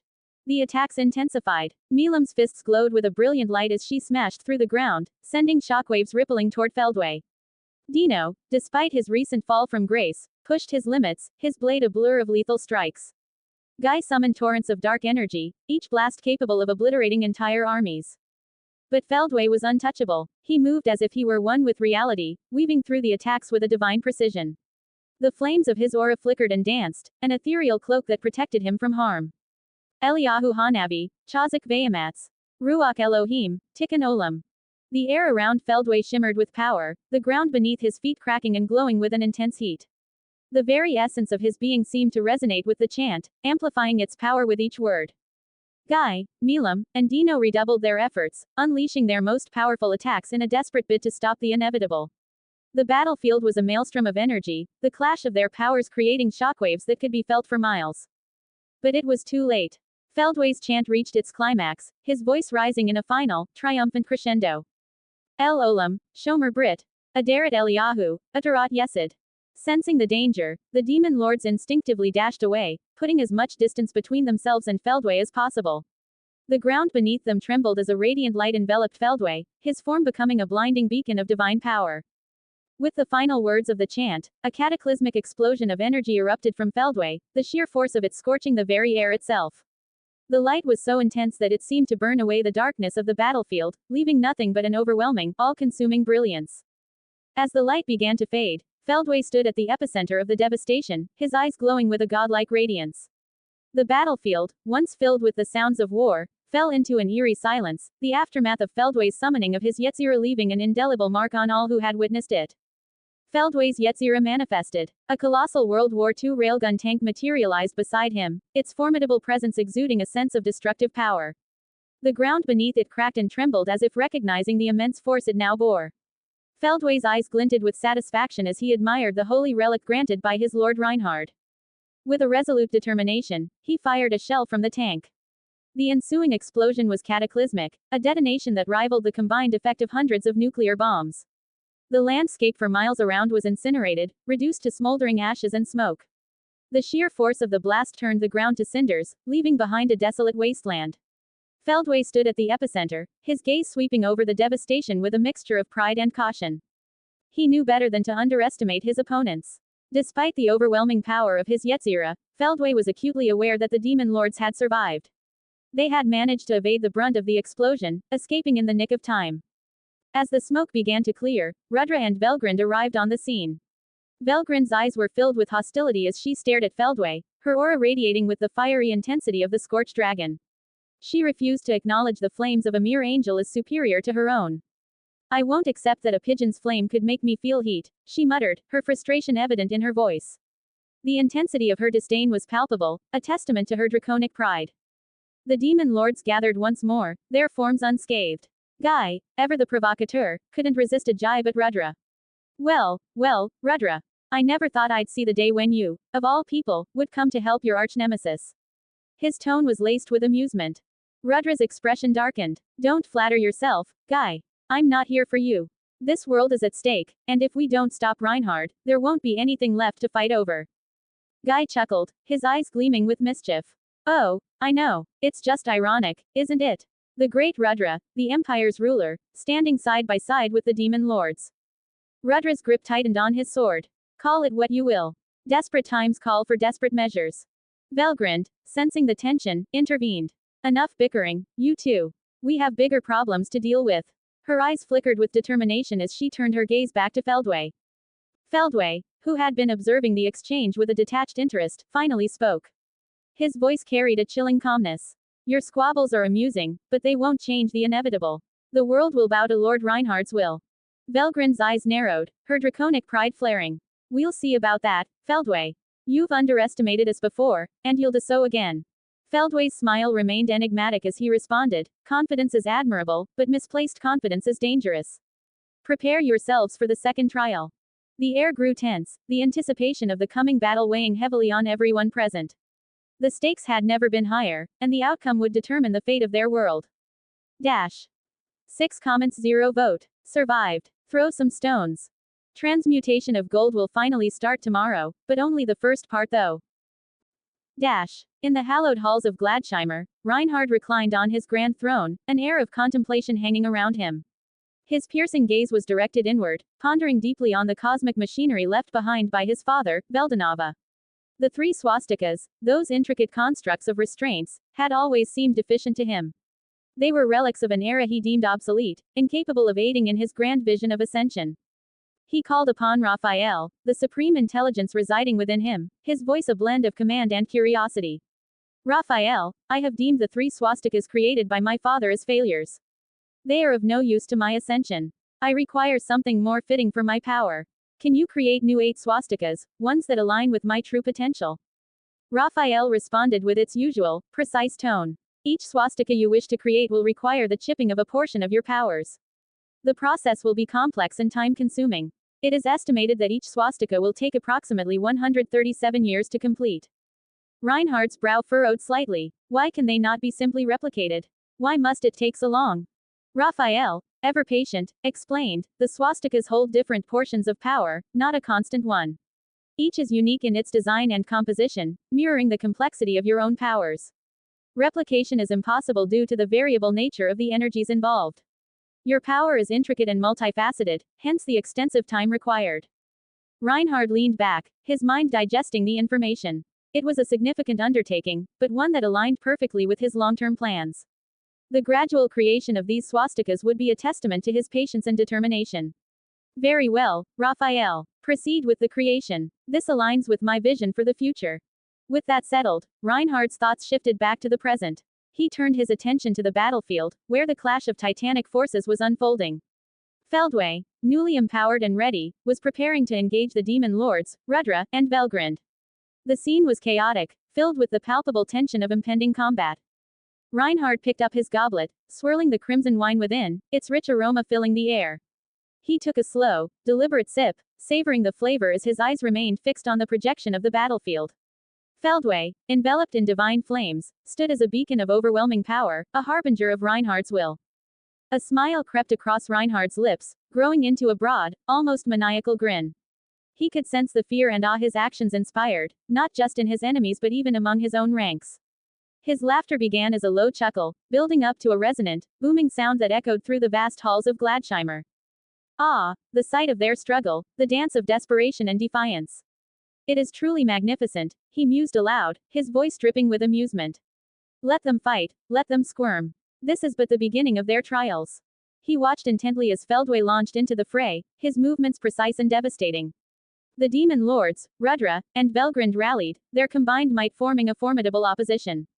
But Feldway, with the newfound strength bestowed upon him, was a force to be reckoned with. The clash was a symphony of chaos, each note a testament to the power and will of the combatants. Reinhardt took another sip of his wine, savoring the taste as much as he savored the unfolding spectacle. His laughter continued, a chilling sound that seemed to reverberate through the very fabric of the world. The games had truly begun, and Reinhardt, from his lofty throne, relished every moment of it. Dot, dot, dot, dot. On the battlefield, the chaos reached a fever pitch as Feldway, wrapped in his aura of divine flames, deftly evaded the relentless onslaught from the assembled titans of power. Guy, Milam, Dino, Rudra, and Velgrind attacked with a synchronized fury, each strike and spell aimed with lethal precision. Yet, Feldway moved with an almost ethereal grace, his every motion a blend of agility and unyielding might. Guy Crimson, with his Lord of Pride, Lucifer, launched devastating bursts of energy, each one capable of laying waste to entire armies. His physical prowess was unparalleled, his attacks swift and devastating. However, Feldway danced around his strikes, his body a blur of motion, effortlessly avoiding the blows. The flames of his Yetzirah flickered with an almost mocking quality, incinerating any magical attack that dared approach. Guy's napalm burst, which could erase millions of angels, was reduced to harmless sparks against the infernal shield. Milam Nava, with her draconic magic, unleashed torrents of destructive power. Her rage and determination fueled her attacks, her magic infused with the essence of a true dragon. But even her formidable spells were no match for Feldway's consuming flames. The fire that enveloped him seemed to devour the very fabric of magic itself, rendering Milam's attacks futile. Her frustration was palpable as she hurled spell after spell, only to watch them disintegrate before reaching their target. Dino, now a fallen angel, wielded his sword with deadly precision, each swing imbued with his darkened power. He fought with a blend of angelic grace and demonic ferocity, his strikes aimed to exploit any weakness. But Feldway, with his unparalleled agility, parried and dodged every blow, his flames acting as both shield and weapon. Dino's newfound power was impressive, but Feldway's dominance was absolute. Rudra, with his unwavering determination, and Velgrind, the scorched dragon, combined their efforts in a relentless assault. Velgrind's flames, once thought unmatched, were met and surpassed by Feldway's inferno. Her frustration grew as her pride was challenged, her every attack nullified by the transcendent flames. Rudra's swordsmanship, precise and deadly, found no purchase against Feldway's otherworldly defenses. As the battle raged on, it became evident that Feldway was operating on a different plane of power. His movements were fluid and calculated, his attacks devastatingly effective. Noir's previous calculations, whispered among the demons, revealed a terrifying truth. The body Feldway currently inhabited was merely a vessel, a convenient form to wield his power without tainting the blessed body bestowed by Veldanava. His true form, locked away somewhere, was a monstrosity even Noir feared. With each passing moment, the gap in power became more apparent. Feldway, even in this form, was a match for the true dragons and superior to Guy Crimson. The ability granted by Reinhardt to consume souls and nourish his existence had elevated him to a realm beyond comprehension. His flames, an extension of his very essence, burned with a purifying intensity that erased all before them. The demon lords, despite their combined might and determination, found themselves helpless against this celestial juggernaut. Their attacks, no matter how powerful or coordinated, were nullified by Feldway's infernal aura. His flames consumed everything, leaving nothing but ash in their wake. As Feldway continued to dodge and counter with effortless precision, the battlefield bore witness to a spectacle of overwhelming power. The ground around him was scorched and blackened, the air thick with the acrid scent of destruction. The demon lords, once thought invincible, were pushed to their limits, their every effort thwarted by this godlike adversary. Feldway's smile grew as he sensed their growing despair. He was no longer merely a servant of Reinhard, he was a force of nature, a harbinger of doom. The demon lords, for all their power and pride, were but pawns in this grand game. And as the flames of his Yetzirah blazed ever brighter, it became clear that the true trial had only just begun. Guy, Milam, Dino, Rudra, and Belgrind were reaching the limits of their patience. Feldway's relentless dodging and the devastating power of his Yetzirah had them on edge. Their combined might seemed futile against his divine flames and unparalleled agility. Frustration boiled over as Feldway, with an infuriatingly calm demeanor, declared his next move. "I will unleash a single attack," Feldway announced, his voice echoing with a divine resonance that sent shivers down their spines. "Use everything you have to prevent it. If you succeed, you pass the trial. Fail, and this world is doomed." Guy clenched his fists, his pride wounded by the casual dismissal. "We haven't even familiarized ourselves with your abilities yet," he snapped, his voice tinged with anger and desperation. The others nodded in agreement, their expressions a mix of determination and anxiety. Feldway, however, paid no heed to their complaints. His serene expression remained unchanged as he floated his Yetzirah, the massive railgun tank, into position. The air crackled with energy as the weapon hummed to life, its colossal barrel pointing directly at the ground. The target was not just a random location on the surface, Feldway aimed for the core of the planet itself. The implications were horrifying. Once breached, the core's cataclysmic explosion could disintegrate the entire solar system. With a slow, deliberate smile, Feldway began to channel his energy into the Yetzirah. The railgun's mechanisms whirred and clicked, its structure glowing with an unholy light. The very air around it seemed to distort, a visible sign of the immense power being gathered.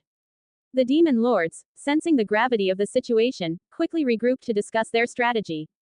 Guy, despite his frustration, took the lead. "We need to combine our strengths and create a barrier powerful enough to withstand that attack," he said, his voice commanding and urgent. "Milam, your draconic magic can provide a strong foundation. Dino, your fallen angel powers might help to reinforce it. Belgrind, use your acceleration to add an additional layer of protection." Rudra, his sword at the ready, nodded. "I'll use my skills to create a buffer zone, buying us some time to strengthen the barrier. We can't afford any mistakes."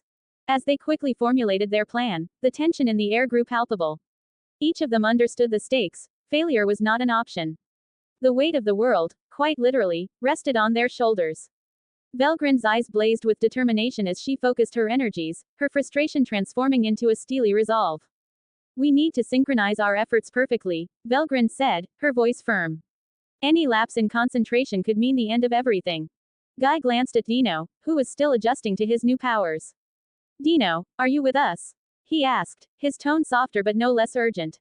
Dino, despite his usual laziness, gave a determined nod. Yeah, I get it. This isn't the time to slack off." The Yetzirah's energy continued to build, the railgun tank glowing brighter and brighter. Feldway's smile never wavered as he watched them scramble. His confidence was unnerving, a stark contrast to the frantic energy of the demon lords. As Feldway's attack reached its peak, the demon lords and their allies took their positions, channeling their powers into a single, unified defense. The ground beneath them trembled, and the air hummed with raw energy. Guy's aura of pride and power enveloped them all, providing a unifying force that held their combined efforts together. Feldway, now satisfied with the energy gathered in his Yetzirah, raised his hand.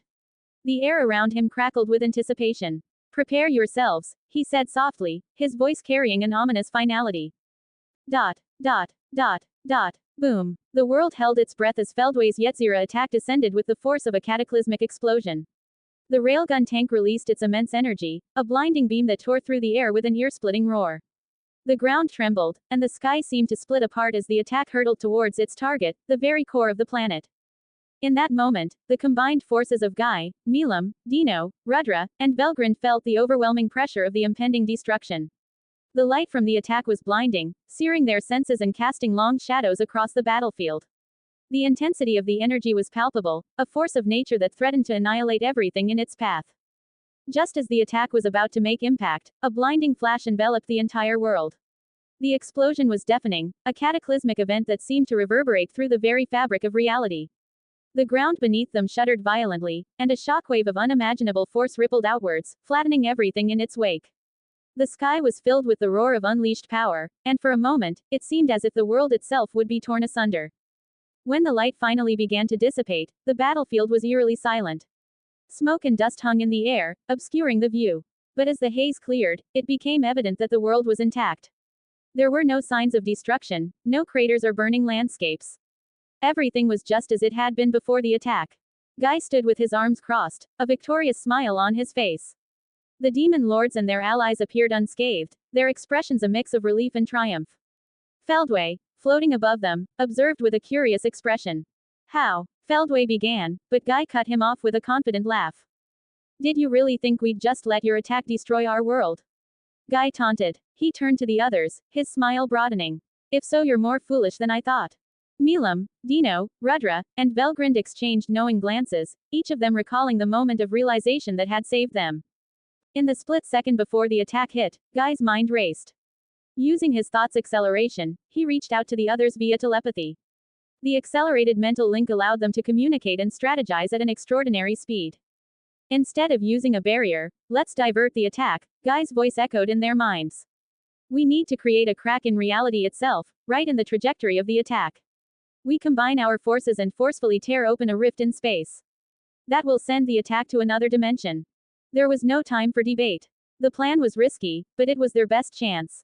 Each of them focused their energies, their powers combining and intertwining. The very fabric of space began to ripple and distort under the immense pressure of their collective might. As the light of the attack descended, a massive rift appeared in the air, shimmering and pulsating with otherworldly energy. The beam from Feldway's Yetzira hit the rift, and instead of exploding upon impact, it was drawn into the tear in reality. The attack vanished into the void, sent hurtling into another dimension far removed from their own. When the light cleared, Feldway's expression shifted from curiosity to mild irritation. He had underestimated their resourcefulness. Guy crossed his arms, his smile never wavering. We passed your trial, Feldway. You promised that if we succeeded, you would keep your word. Feldway's eyes narrowed, but he nodded slowly. Indeed, a promise is a promise. You have proven your worth. The demon lords and their allies stood tall, their relief and triumph evident. They had faced the unimaginable and emerged victorious, thanks to their quick thinking and unyielding resolve. As they regrouped, Rudra couldn't help but laugh. I never thought I'd say this, but I'm glad I was here to witness that. Guy smirked. Welcome to the club, Rudra. Now let's see what else Feldway has in store for us. Guy and the others allowed themselves a moment of relief, feeling the weight of Feldway's promise settle around them like a protective barrier. They had faced insurmountable odds and emerged victorious, if only for now. Feldway, true to his word, stopped paying attention to them and instead turned his gaze toward Gladsheimer, waiting for his next order. But as Feldway's focus shifted, a chilling realization dawned on the demon lords and their allies. Feldway, formidable as he was not their true enemy. Their real foe was the one who commanded Feldway, the enigmatic and twisted Reinhard. The realization brought a new wave of tension, as the implications of Reinhard's control became clear. Guy's smile faded, replaced by a furrowed brow. Of course. Feldway was just the beginning, he muttered, clenching his fists. Our real fight is with Reinhard. Milam, still crackling with energy, nodded vigorously. That brother of mine, he's obviously playing here. Feldway is just the first wave. Dino, rubbing the back of his neck, sighed. As if one overpowered enemy wasn't enough. Now we have to deal with the real deal too. Rudra, his expression serious, tightened his grip on his sword. Reinhard's the real threat. I never fought him, however I bet he can trash Guy around. Belgrind, her eyes never leaving Feldway, added, we can't underestimate him. If Reinhard can transform someone as powerful as Feldway, who knows what else he's capable of. Just as the tension reached its peak, Reinhard's voice rang out again, echoing throughout the world. His tone was laced with condescension, each word dripping with a twisted sense of satisfaction. Congratulations, survivors of the second trial. You have proven yourselves worthy, for now. Celebrate, if you must, for you have bought yourselves a moment of respite. But know this, I regret that I did not get to witness the destruction of your world. Reinhard's words were philosophical and cruel, twisting the knife of fear and uncertainty. He spoke as if their struggles were nothing more than a game, a source of entertainment for him. The demon lords and their allies exchanged glances, a mix of relief and lingering dread in their eyes. Guy's smile returned, albeit more grimly. So, we passed this round. But Reinhardt's still out there, watching, waiting for his next move. Milam stomped her foot, her frustration boiling over. I'll make him pay for this. He's not going to get away with playing with our lives. Dino, with a resigned shrug, remarked, at least we have some time to breathe. We'll need it to figure out our next steps. Rudra nodded, determination etched on his face. We'll use this time wisely. We need to gather our strength and prepare for whatever comes next. Oh, Rudra is always right. Velgrind was just supporting Rudra. As they stood amidst the aftermath of the battle, the realization of their precarious position settled in. They had survived this trial, but the war was far from over. With Reinhardt's ominous presence looming over them, they knew they had to be ready for anything. But for now, they allowed themselves a brief moment of solace, a chance to regroup and plan their next move. The battlefield, once a scene of chaos and destruction, now held a strange sense of calm. The demon lords and their allies had proven their resilience, their unity, and their resolve. And as they prepared for the challenges ahead, they knew they would face whatever came their way, together. In Gladsheimer, Reinhardt sat on his throne, a twisted smile playing on his lips. He watched the demon lords and their allies on a large, floating mirror-like surface that displayed the events in the cardinal world. Their relief was palpable, their unity a testament to their resilience. Yet, to Reinhardt, it was all just an amusing show. He laughed, a sarcastic sound that echoed through the grand hall. They speak of fighting me, he mused, his voice dripping with disdain. They celebrate their little victory, convinced they've won something meaningful. How naive. Feldway, standing silently nearby, kept his head bowed, awaiting further instructions. Reinhardt's eyes glinted with a cruel satisfaction. Reluctantly, I'll accept their victory this time, he continued. Their struggle was entertaining enough to satisfy me for now. But Reinhardt knew the truth. His leniency was a calculated move, a way to ensure they would be around when he truly needed them. Let them live, he said, almost to himself. They'll confront me when my ascension begins. And then, it will be the end of their world. He leaned back, contemplating his next steps. We'll lay low for the next centuries. Raphael, you'll oversee the creation of the 8 swastikas. Raphael's voice, devoid of emotion, responded, understood, my lord. Each swastika will take approximately 137 years to create. Reinhardt nodded, his smile widening. Good. Feldway, you'll distribute them as they're completed.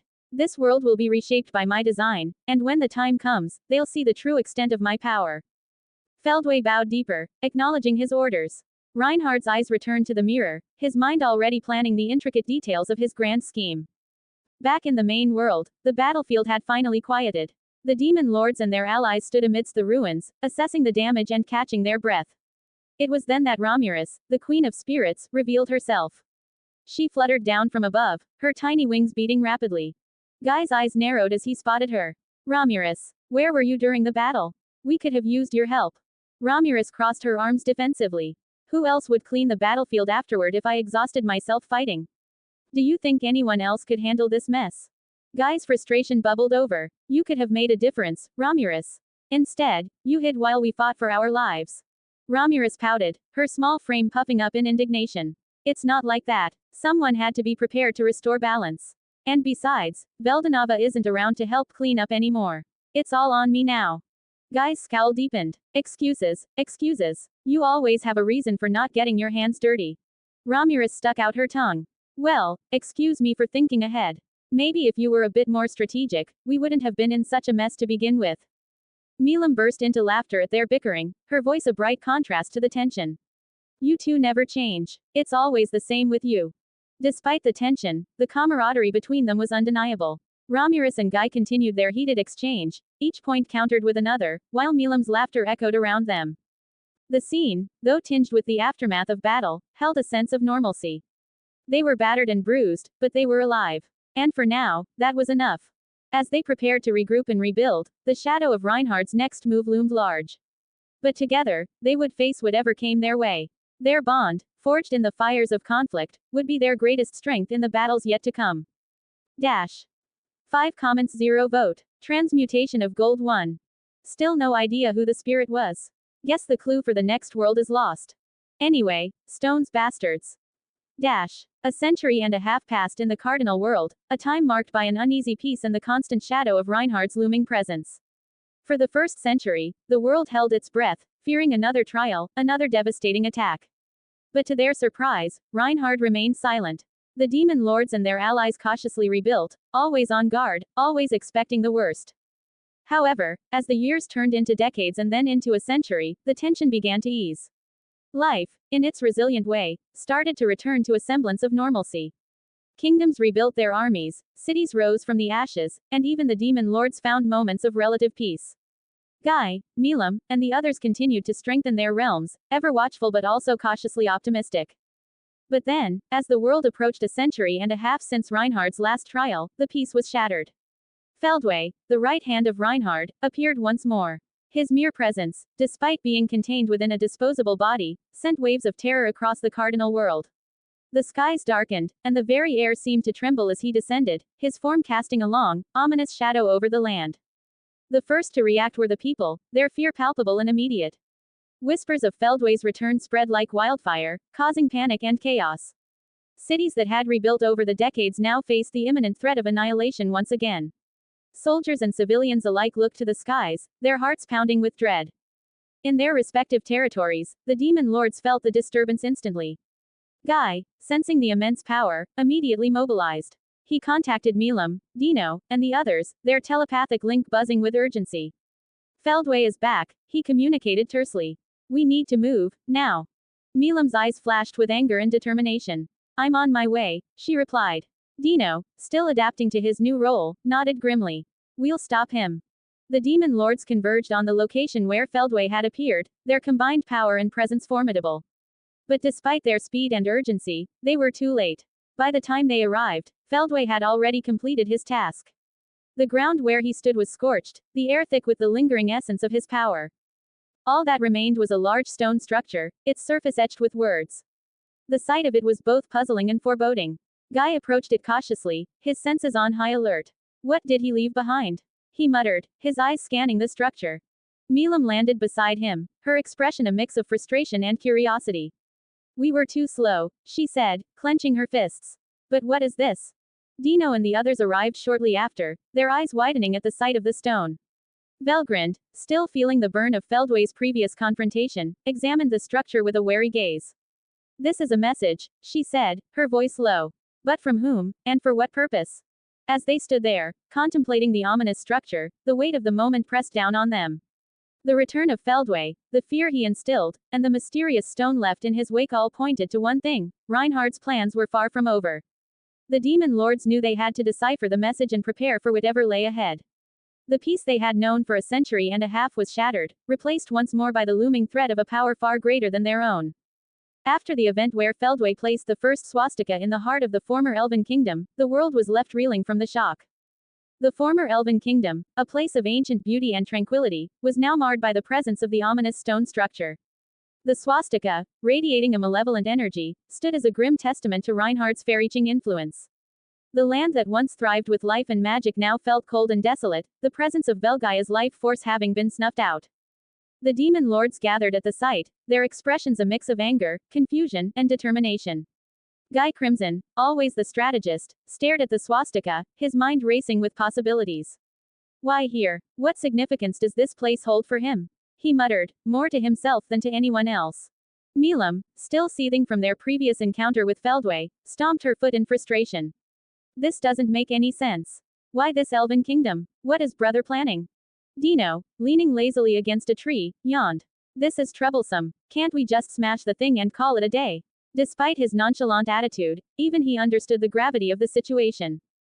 Velgrind, ever the voice of reason, shook her head. I doubt that is possible.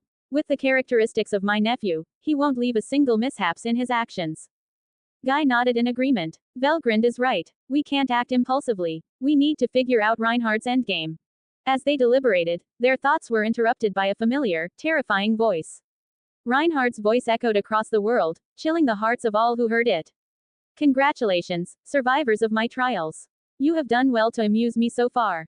But now, the first phase of my ascension begins. The foundation must be laid, and I shall complete the first swastika.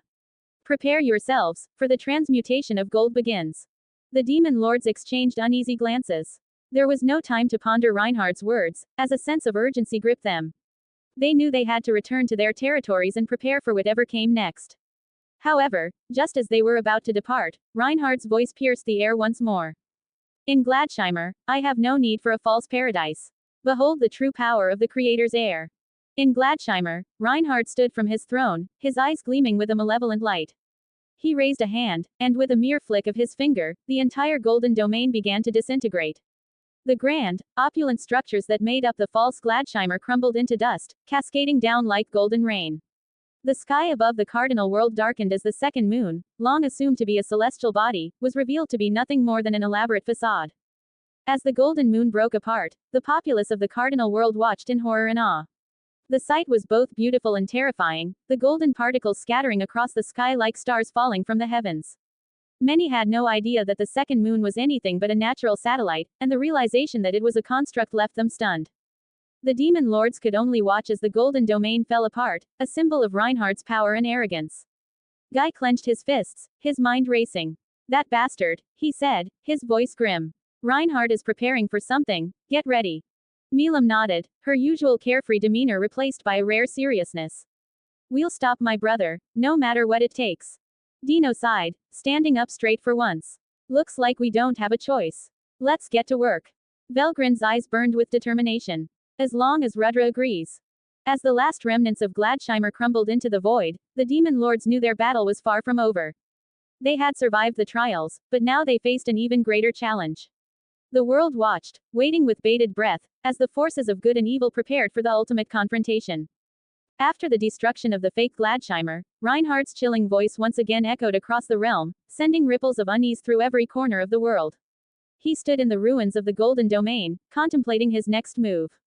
The creation of his new Gladsheimer required a core of immense power and purity. Reinhardt's thoughts drifted to the spirit he had summoned during his time in Ramariz's labyrinth. This spirit was no ordinary entity, it had the ability to traverse space and time, a feat that marked it as unique. Furthermore, Reinhardt knew that this spirit had been born from his own aura in the void where he himself had been created. It was, in essence, a pureblood descendant, a perfect candidate to serve as the core for his new domain. Raphael, Reinhardt called out, his voice echoing in the now empty space. What is the status of the spirit? Raphael's voice, ever calm and precise, responded. The spirit is awakening from its slumber, my lord. A smile of ecstasy spread across Reinhardt's face. Luck was indeed on his side. Excellent, he murmured. The perfect core for the true Gladsheimer. Reaching his decision, Reinhardt descended from the heavens to the cardinal world. His arrival was nothing short of cataclysmic. The sky darkened, and a palpable sense of dread permeated the air. To the inhabitants of the world, his presence was a terrifying enigma. Most were unaware of his identity, history had only recorded the terror of Feldway, with no mention of Reinhardt. Yet, even without knowing who he was, they felt an instinctual fear that dwarfed their terror of Feldway. Reinhardt's calm and amused smile as he descended was enough to send chills down the spines of those who witnessed it. His aura was overwhelming, suffocating, and it took a full 3 minutes for the world to gather their collective thoughts and barely begin to comprehend the magnitude of his presence. In this heavy silence, Reinhardt began to speak. His voice was clear and resonant, carrying an unspoken promise of power and doom. People of this world, he declared, his tone dripping with condescension and amusement. The trials you have faced were but a prelude. Now begins the true test. The first phase of my ascension is upon you, and it starts with the creation of my domain. The world listened in stunned silence as Reinhardt continued. To build my Gladsheimer, I require a core of unmatched purity and strength. A core that embodies the very essence of my power. And so, I have chosen the spirit that was born of my aura, a being of my own creation. His eyes glinted with malevolence as he announced, the ritual of ascension shall commence. Rejoice, for you bear witness to the dawn of a new era. As his words hung in the air, Reinhardt raised his hands, beginning the intricate and ancient gestures that would initiate the ritual. The sky above began to swirl with dark, ominous clouds, and a low rumble of thunder echoed across the land. The ground trembled as the reality seemed to respond to his will. The inhabitants of the world could do nothing but watch in horror and awe. The demon lords, still recovering from their last ordeal, felt the weight of the new challenge pressing down on them. Reinhardt's calm yet terrifying demeanor left them no room for doubt, they were up against a force far beyond their previous understanding. With the stage set and the ritual beginning, the world braced itself for the monumental changes that were about to unfold. Reinhardt's declaration marked the start of a new, even more perilous chapter in the saga of the cardinal world. Reinhardt stood majestically in the sky, his presence alone an overwhelming force that made the ground below tremble. As he raised his hand, the spirit he had chosen as the core for his new Gladsheimer materialized, its size dwarfing a small town. The colossal spirit pulsated with energy, its very essence resonating with the power of its creator. With a voice that commanded the very elements, Reinhard began to chant his Brya summoning incantation. The words, ancient and powerful, echoed across the land, causing the sky to darken and the stars to dim. The light of the universe itself seemed to be drawn into the vortex of energy that surrounded the spirit. Slowly, but with an unstoppable force, the true Gladsheimer began to rise from nothingness. From the void, I call upon the heavens. With power unchained, I forge my domain. Light of the cosmos, bend to my will. Grant me the strength to transcend all bounds. By my command, Gladsheimer, arise. The sight was mesmerizing and horrifying. The fabric of reality seemed to bend and twist as the grand structure took form, its gleaming surface reflecting the absorbed light of the universe. The sheer scale and majesty of the process left the world watching in a mix of awe and terror. Reinhard, standing amidst this spectacle, mused at their reactions, his smile a blend of amusement and condescension. Despite the overwhelming power of the summoning, the demon lords, led by Milam, refused to stand idle. Milam, her voice filled with a desperate plea, called out to her brother. Brother, please stop this. You're going too far. But Reinhard merely ignored her, his gaze fixed intently on the formation of Gladsheimer. The demon lords, realizing that words would not sway him, prepared to take action. Milam, her draconic magic flaring with intensity, launched a barrage of powerful attacks. Velgrind, with her ultimate skill, unleashed waves of scorching heat. Velzard's icy breath combined with Veldora's tempestuous storms created a chaotic mix of elements. Dino's sword slashes, imbued with his formidable power, and Dagruel's body, defying the very laws of physics, added to the onslaught. Their combined assault was a sight to behold, a symphony of destruction aimed at halting the creation of the Gladsheimer. For a moment, it seemed to be working. The structure wavered, cracks appearing as the attacks took their toll. The demon lords rejoiced at the sight, believing they had managed to stop the impossible. However, their joy was short-lived. When they turned to gauge Reinhard's reaction, they were met with a sight that chilled them to their core. Reinhard's expression was one of slight displeasure, a look that promised unimaginable wrath. They flinched, the thought of incurring his anger far more terrifying than any battle they had faced. But Reinhard did not strike. Instead, with a simple gesture, he summoned another of his Einherjar.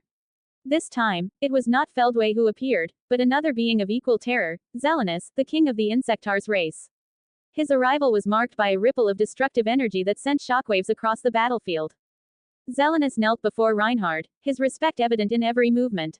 My lord, I am at your command. Reinhard's voice was cold and commanding. Prevent them from disrupting the creation of Gladsheimer.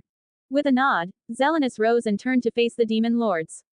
His presence was overwhelming, his aura radiating a destructive power that rivaled Feldway's. He was a force of nature, second only to Reinhard in his sheer might. Without hesitation, Zelenus teleported in front of the demon lords, his eyes gleaming with a challenge. I am Zelenus, king of the Insectars. Come at me if you dare, he taunted, making a come gesture with his hand. The demon lords bristled at his arrogance, knowing full well the challenge that lay ahead. Zelenus' appearance was a game changer, his destructive potential a clear threat to their efforts. But his actions, his dismissive gesture, fueled their anger and determination. As the creation of Gladsheimer continued behind him, Reinhard's voice echoed once more, resonating with a chilling finality. The ritual of ascension has begun. Carefully witness the dawn of a new era. The battlefield was set for another clash, one that would test the limits of the demon lords' power and resolve. The world held its breath, the epic struggle against Reinhard and his fearsome subordinate Zelenus just beginning. Reinhard watched the battle unfold below, his eyes gleaming with amusement and dark anticipation. He could see the determination in the eyes of the demon lords, the fierce resolve that drove them to challenge his will. Yet, he knew that their efforts were ultimately futile. His power was absolute, and the new Gladsheimer would be completed regardless of their interference. With the spirit at the center, the true Gladsheimer continued to rise, its form becoming more defined with each passing moment. The light of the universe was drawn into its structure, creating a mesmerizing display of cosmic energy. The very air crackled with power as the domain of Reinhard took shape. Zelenus, standing as an impenetrable barrier between the demon lords and the forming Gladsheimer, engaged them with a ferocity that matched their own. His attacks were precise and devastating, forcing the demon lords to fight with everything they had. Despite their combined strength, they struggled to break through his defenses. Milam, her draconic magic flaring once more, launched a powerful blast at Zelenus, but he deftly dodged, countering with a swift strike that sent her reeling. Velgrind and Velzard unleashed their elemental fury, but Zelenus's agility and strength allowed him to evade their attacks with ease. Veldora, his storms raging, tried to overwhelm Zelenus, but the Insectar King's resilience was unmatched. Dino and Dagruel, working in tandem, attempted to find a weakness in Zelenus's defense. Dino's sword strikes were met with unyielding resistance, while Dagruel's sheer strength was countered with calculated precision. Despite their efforts, Zelenus remained an unmovable force, his focus unwavering. As the battle raged on, the new Gladsheimer continued to rise, its form now towering above the landscape. Reinhardt's chant reached its climax, the final words resonating with a power that shook the very foundations of reality. By my will, the heavens shall bow. The cosmos shall be my domain. Gladsheimer, rise and take your place as the eternal throne of my reign. With a final surge of energy, the true Gladsheimer was completed. The light of the universe coalesced into its structure, creating a domain of unparalleled power and majesty. Reinhardt's laughter echoed across the battlefield, a sound that sent chills down the spines of all who heard it. Ha-ha-ha-ha-ha-ha-ha-ha-ha-ha-ha-ha-ha. The demon lords, realizing the futility of their efforts, could only watch in awe and despair as the new Gladsheimer stood in all its glory. Zelenus, having fulfilled his task, stepped back, his gaze fixed on Reinhardt. Reinhardt descended from the sky, his presence radiating an aura of invincibility. The populace of the world looked up in terror and awe, their minds struggling to comprehend the magnitude of what had just transpired. The creation of Gladsheimer marked the beginning of a new era, one ruled by the absolute power of Reinhardt. As he stood before his creation, Reinhardt's voice rang out once more, a declaration of his supremacy. The first phase of my ascension is complete.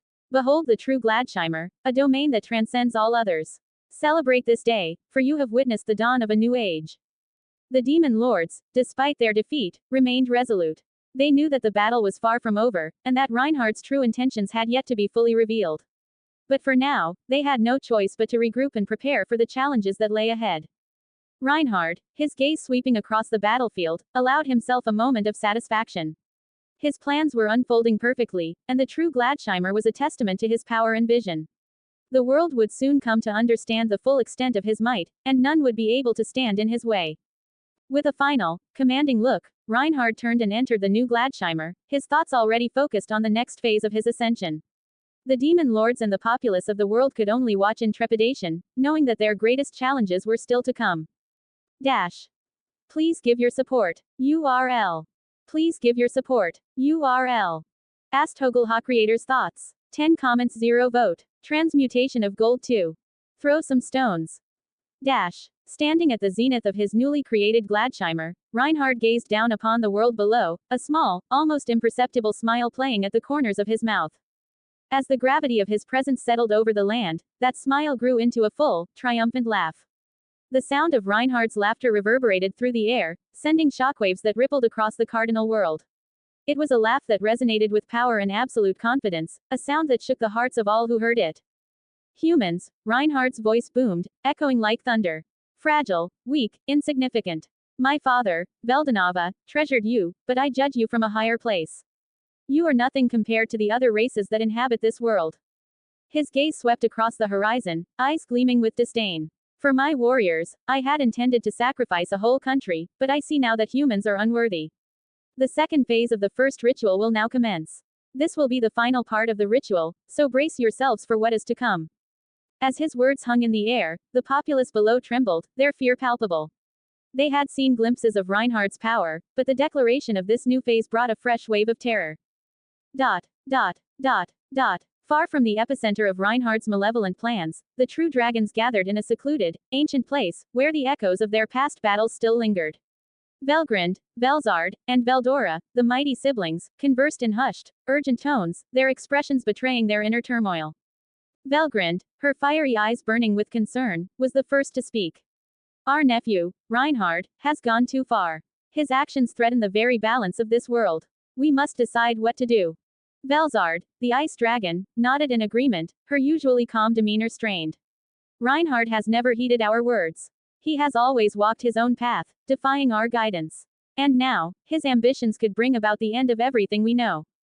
Veldora, the storm dragon, crossed his arms, his carefree attitude momentarily replaced by a rare seriousness. You know, this isn't really our fight. It's the world against Reinhard. We true dragons can survive the destruction of this world and many realms besides. Unlike humans, demons, and other races, we are eternal. Velgrind sighed, her gaze softening. I know, little brother. But we are not just doing this for ourselves. I love Rudra, and Velzard longs for Guy's affection. We have ties to this world, to its inhabitants. Veldora smirked, a hint of his usual mischief returning. And I'm just in it for the fun. But that doesn't mean we can take this lightly. I've faced Reinhard before. When I was just born, he trained me. His might and determination are unparalleled. If we confront him now, without a solid plan, we have no chance. Velzard shuddered, recalling their previous encounters. I remember our first death at his hands. The pain, the helplessness. Resurrecting was not a pleasant experience. I do not wish to go through that again. The room fell silent, each dragon lost in their own thoughts, the weight of their decision pressing heavily upon them. Velgrind finally broke the silence, her voice resolute. We cannot let him complete this ritual unchecked. We must confront him after this phase is over. We owe it to those we care about, to the world itself. Velzard and Veldora exchanged glances before nodding in agreement. Velzard's icy resolve mirrored Velgrind's fiery determination, while Veldora's stormy nature settled into a calm readiness.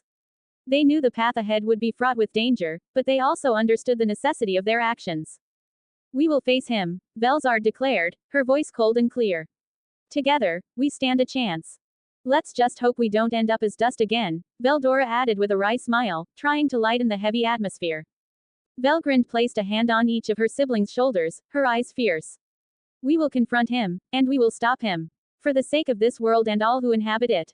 With their resolve strengthened, the true dragons prepared for the inevitable clash with their nephew, knowing that the fate of the world hung in the balance. The challenge ahead was daunting, but together, they were determined to stand against the overwhelming force that was Reinhard. When Reinhard's incantations began, the demon lords and true dragons sprang into action. Velzard, Velgrind, and Veldora, their instincts honed by countless battles, unleashed their formidable breaths in unison, each targeting Reinhard. They knew the damage they could inflict might be minimal, but they were determined to try. Velgrind activated her ultimate skill, accelerating their attacks with unprecedented speed. The powerful streams of energy hurtled towards Reinhard, but before they could reach him, Zelenus materialized in their path. The Insectar King's presence alone was daunting, and as he raised his fist to meet the incoming attacks, the true dragons and demon lords watched in disbelief. With a simple punch, Zelenus shattered their combined breaths, disintegrating them instantly. It wasn't just a block or a deflection, the energy was utterly destroyed, its very existence erased. The realization of what had just happened sent a chill through the ranks of their attackers. Guy and the true dragons recoiled, shock and bafflement written across their faces. The sheer power of Zelenus' fist, capable of annihilating anything in existence, was terrifying. But they couldn't afford to hesitate. They regrouped, ready to test this new adversary's abilities. Velzard and Velgrind, their determination unshaken, charged at Zelenus from opposite sides. Velzard's ice-cold breath met Velgrind's scorching flames, creating a devastating vortex aimed directly at the Insectar King. Zelenus stood firm, his eyes gleaming with a mixture of amusement and contempt. With a swift, fluid motion, he dodged the vortex, his agility defying belief for someone of his size. Dino, seeing an opening, lunged forward, his sword flashing in the dim light. He aimed a series of rapid strikes at Zelenus, each one intended to probe for weaknesses. Zelenus parried effortlessly, his movements almost lazy, yet impossibly precise. Each deflection sent shockwaves through the air, demonstrating his immense strength. Guy, not one to be outdone, unleashed a barrage of dark magic, each spell crafted to exploit different vulnerabilities. Zelenus met them head-on, his fists moving in a blur. Every spell he touched disintegrated upon contact, leaving no trace behind. Guy gritted his teeth, the frustration mounting. This was no ordinary battle, it was a clash against an entity that defied the natural order.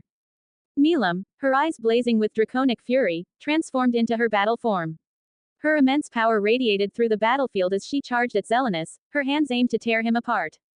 Zelenus caught her hands with his bare hands, the ground beneath them cracking from the sheer force of their clash. Milam roared, her strength unparalleled, but Zelenus held firm, his grip like iron. Velzard and Velgrind, regrouping after their initial attack, unleashed their ultimate skills simultaneously. Velzard's Frost Nova collided with Velgrind's Inferno Burst, the resulting explosion aimed directly at Zelenus. The battlefield was engulfed in blinding light and searing heat, but as the dust settled, Zelenus emerged unscathed, his form untouched by the devastation. Dagruel, the giant of the demon lords, charged in next. His colossal fists crashed down towards Zelenus, each blow carrying the weight of mountains. Zelenus met Dagruel's fists with his own, the impact sending shockwaves that could be felt miles away. For a moment, it seemed like Dagruel might overpower him, but Zelenus' fists glowed with a destructive aura.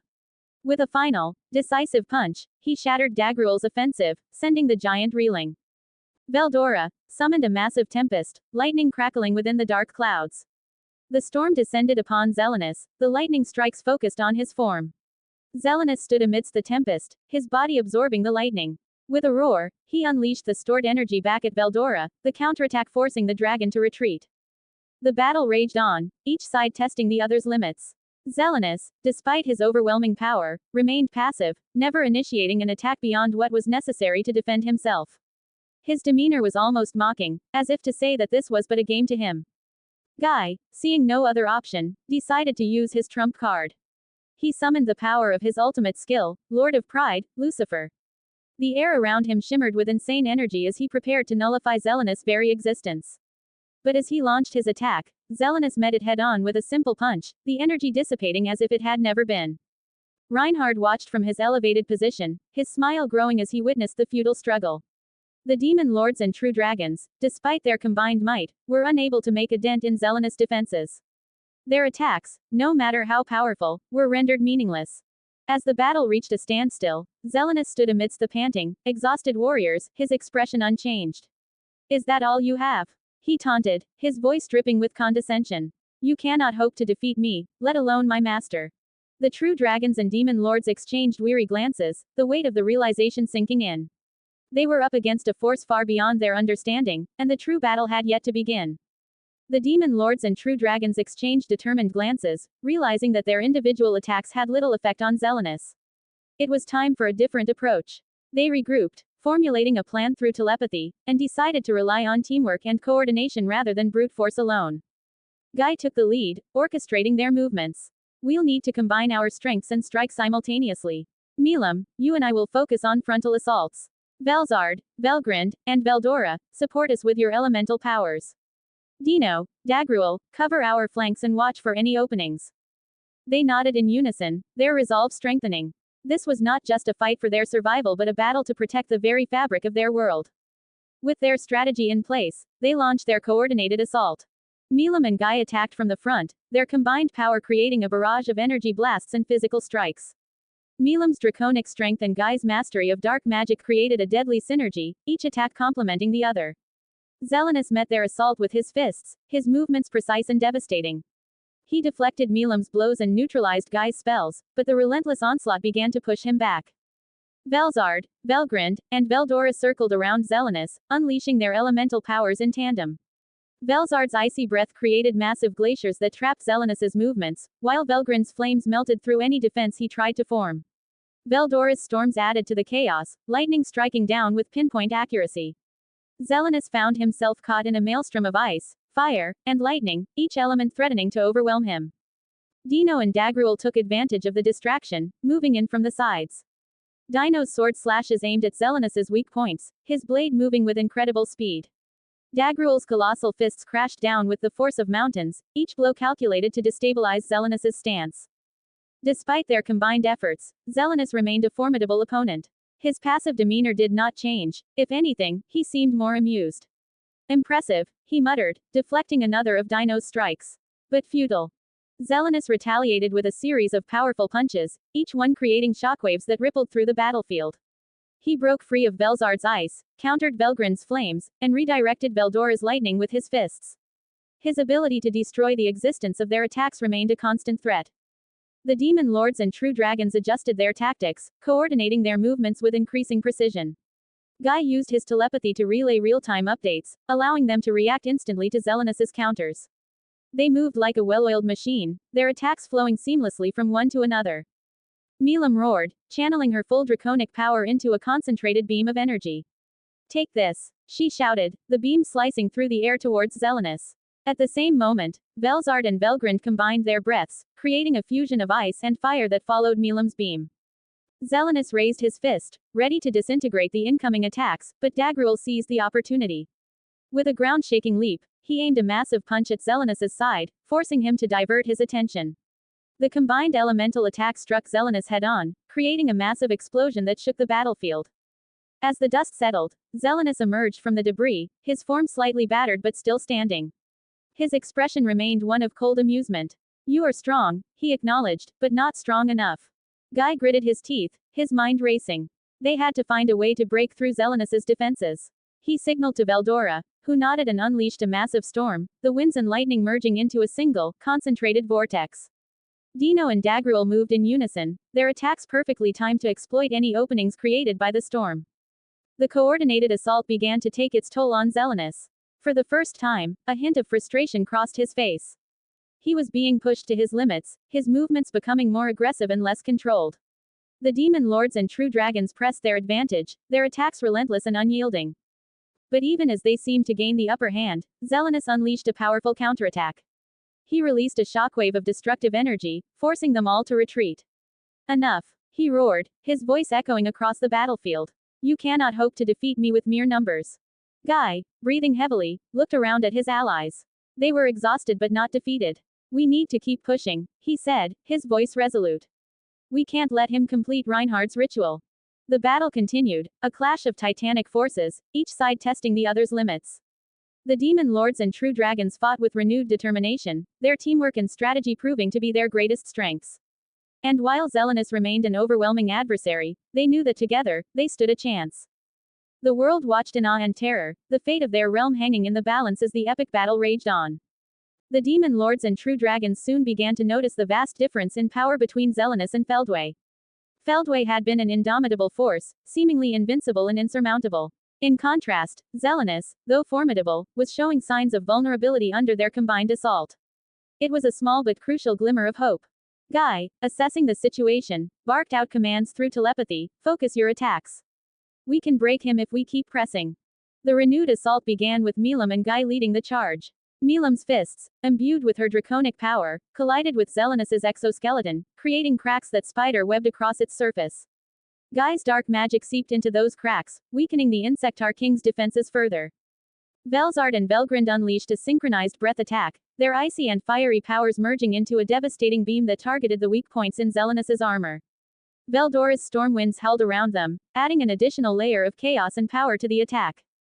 Dino and Dagruel capitalized on every opening, their coordinated strikes aimed to exploit the damage caused by their allies. Dino's sword slashes were precise, targeting the joints and softer parts of Zelenus's exoskeleton. Dagruel's colossal fists hammered down with the force of mountains, each blow creating fissures in Zelenus's armor. As the battle raged on, Zelenus began to falter. His once impenetrable exoskeleton started to crack and splinter under the relentless onslaught. Guy, noticing the progress they were making, couldn't help but smile. However, his smile turned into a scowl as he realized someone was missing. "Where the hell is Romulus?"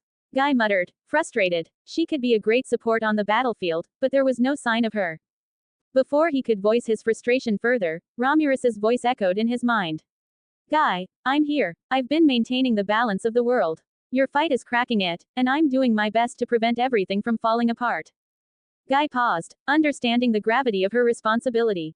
"Fine, just keep doing what you're doing. We'll handle this." With renewed determination, the demon lords and true dragons continued their assault. Each attack was a calculated strike, aimed at the growing fractures in Zelenus's exoskeleton. The Insectar King, though still powerful, was visibly struggling to keep up with their coordinated efforts. Finally, with a resounding crash, Zelenus dropped to one knee, his exoskeleton shattered and his form battered. The demon lords and true dragons stood panting, their bodies bruised and their energy nearly depleted, but they had managed to bring Zelenus to his knees. Guy wiped the sweat from his brow, his eyes never leaving Zelenus. "We've got him on the ropes. Don't let up now." Milam, breathing heavily but still full of fight, grinned at Guy. "Let's finish this." Zelenus, despite his weakened state, raised his head and met their gaze. "Impressive," he said, his voice carrying a grudging respect. "But this is far from over." The demon lords and true dragons knew he was right.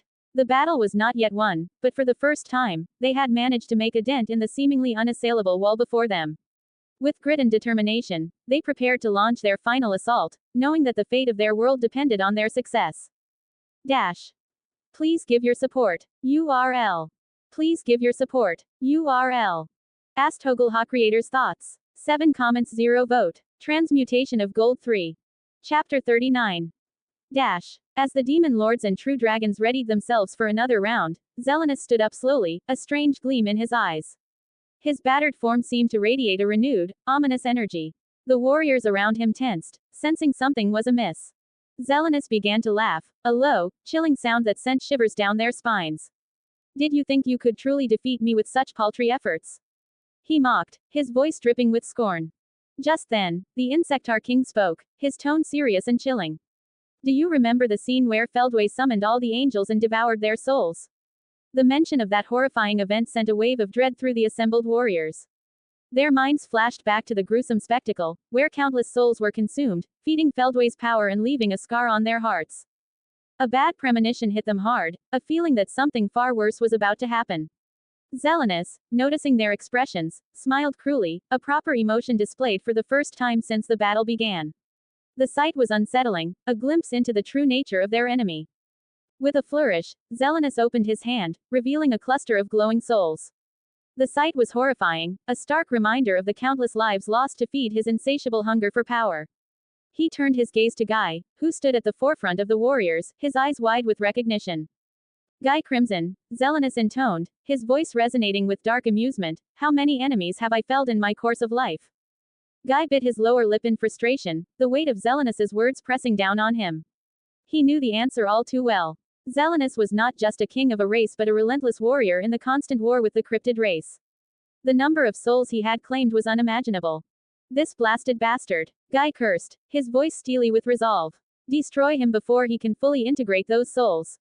The true dragons and demon lords sprang into action, their exhaustion momentarily forgotten in the face of this new, urgent threat. They attacked with renewed fury, each strike fueled by the desperate need to prevent Zelenus from absorbing the souls he held. Milam roared, her battle form blazing with power as she launched herself at Zelenus, her claws aiming for his heart. Velzard and Velgrind unleashed a combined elemental onslaught, their ice and fire intertwining in a deadly dance. Veldora's storm winds howled, adding to the chaos as lightning struck down upon the Insectar King. Dino and Dagruel moved in tandem, their attacks precise and relentless. Dino's sword flashed in the dim light, each strike aimed at the souls in Zelenus's hand. Dagruel's colossal fists crashed down, each blow shaking the ground and sending shockwaves through the air. Zelenus fought back with all his might, his movements a blur as he deflected and countered their attacks. His fists glowed with destructive energy, each punch carrying the power to annihilate their existence. But the combined might of the demon lords and true dragons began to overwhelm him, their teamwork and determination proving to be a formidable force. Guy, watching the battle unfold, felt a surge of hope.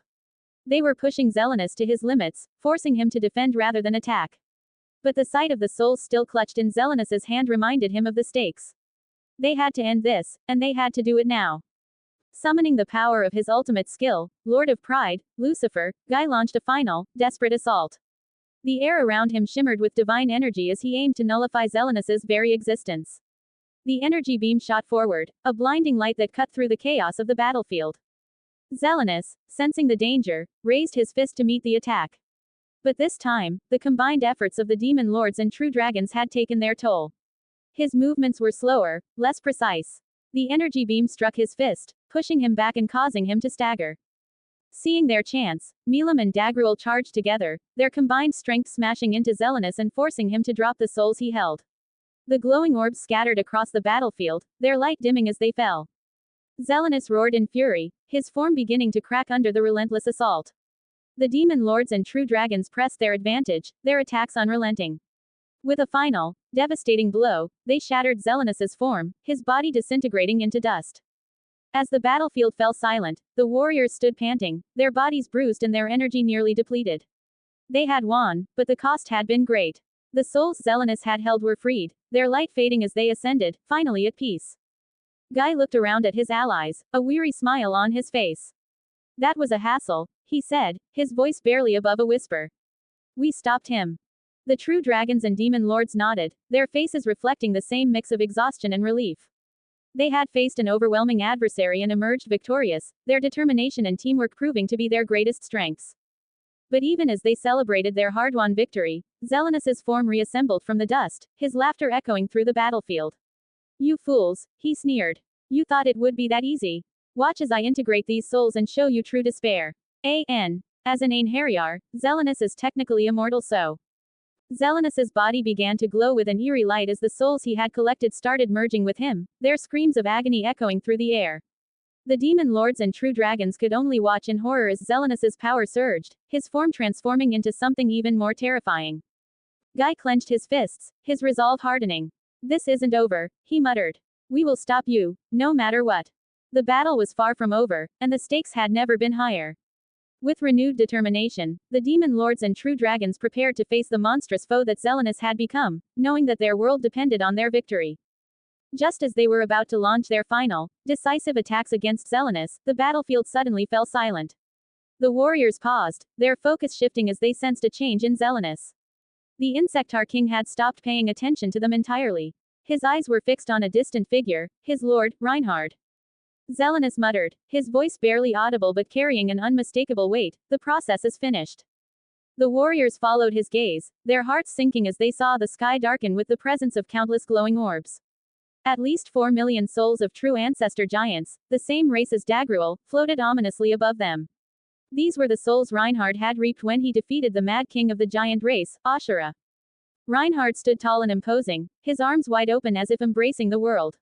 His voice boomed, echoing across the battlefield and beyond, reaching every corner of the world.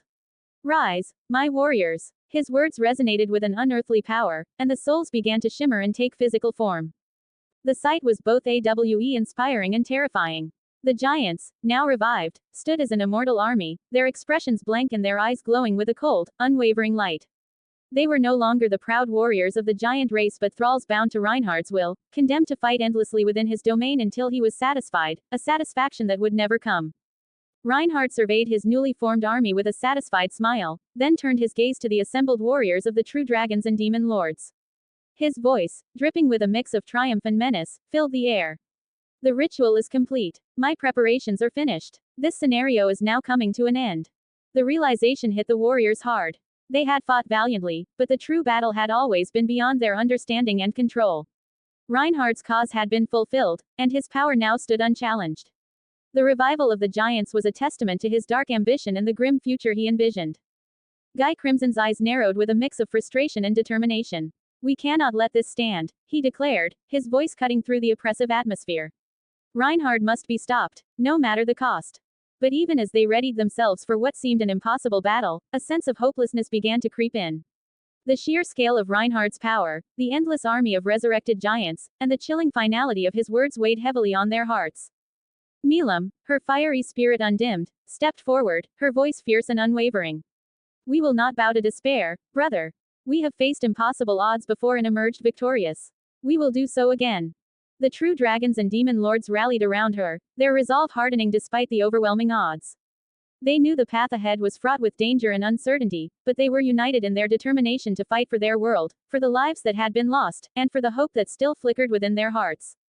Reinhard watched them with a cold, calculating gaze. You can try, he said, his voice a sinister whisper that carried across the battlefield. But know that every step you take will be a step closer to your own destruction. The newly revived giants were sucked into Gladsheimer, their forms dissolving and merging with the ethereal structure.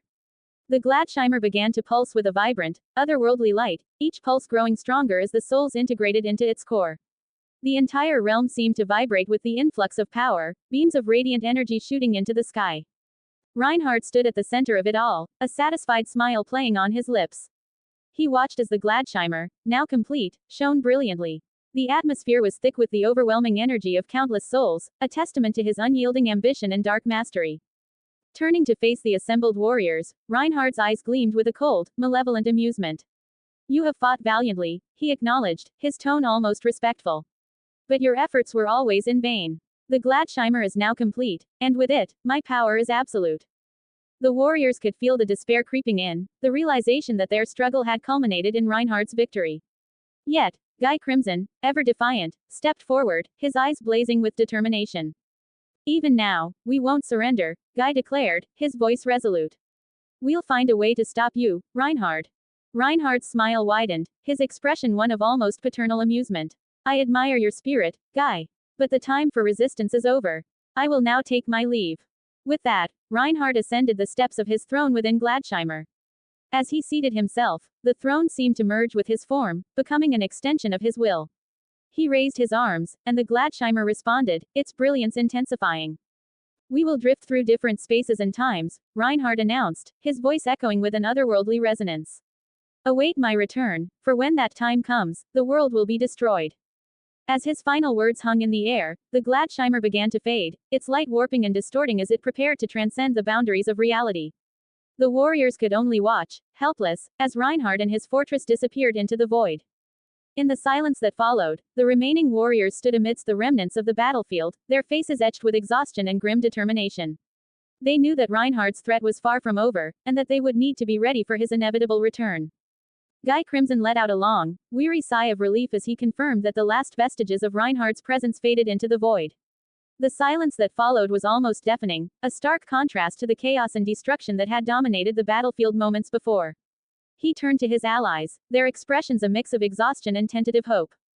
We did it, Guy muttered, more to himself than anyone else. At least for now.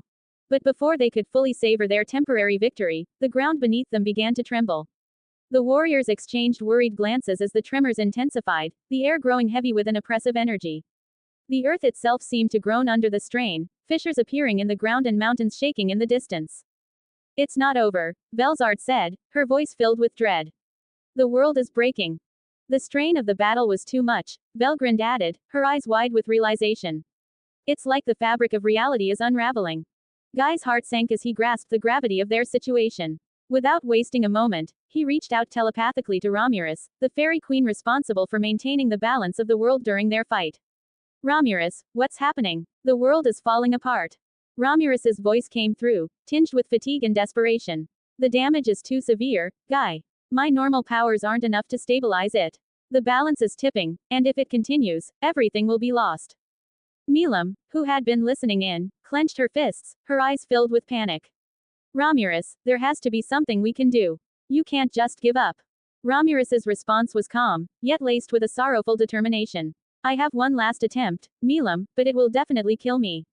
I've calculated everything. If I pour all my remaining energy into stabilizing the world, it should hold.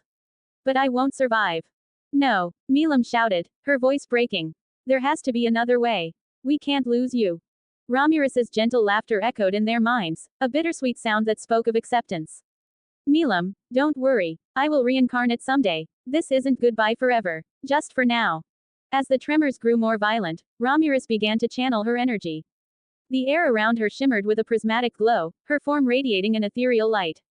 Slowly, her hair began to change, transforming into a brilliant cascade of rainbow hues. The ground beneath the warriors' feet started to stabilize, the cracks and fissures sealing as the world responded to Romulus's immense power. Guy, Milam, and the others watched in awe and sorrow as Romulus gave everything she had. The world around them began to settle, the tremors gradually subsiding.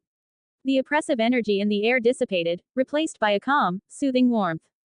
Romulus's voice, now faint and distant, whispered one final time. Take care of the world for me. I'll see you again, someday. With that, the light around Romulus intensified to a blinding brilliance before fading away, leaving only the memory of her sacrifice. The world, though scarred and battered, was saved. The warriors stood in solemn silence, mourning the loss of their friend while taking solace in the promise of her eventual return. Milam wiped away her tears, her expression a mix of grief and determination. We will, Romulus. We'll protect this world, no matter what. Guy placed a comforting hand on her shoulder. We'll rebuild and prepare for the future. For when Reinhardt returns, and for when Romulus comes back to us. The true dragons and demon lords nodded in agreement, their hearts heavy but resolute. They had faced unimaginable trials and emerged stronger. Together, they would honor Romulus's sacrifice and stand ready to defend their world, no matter the cost.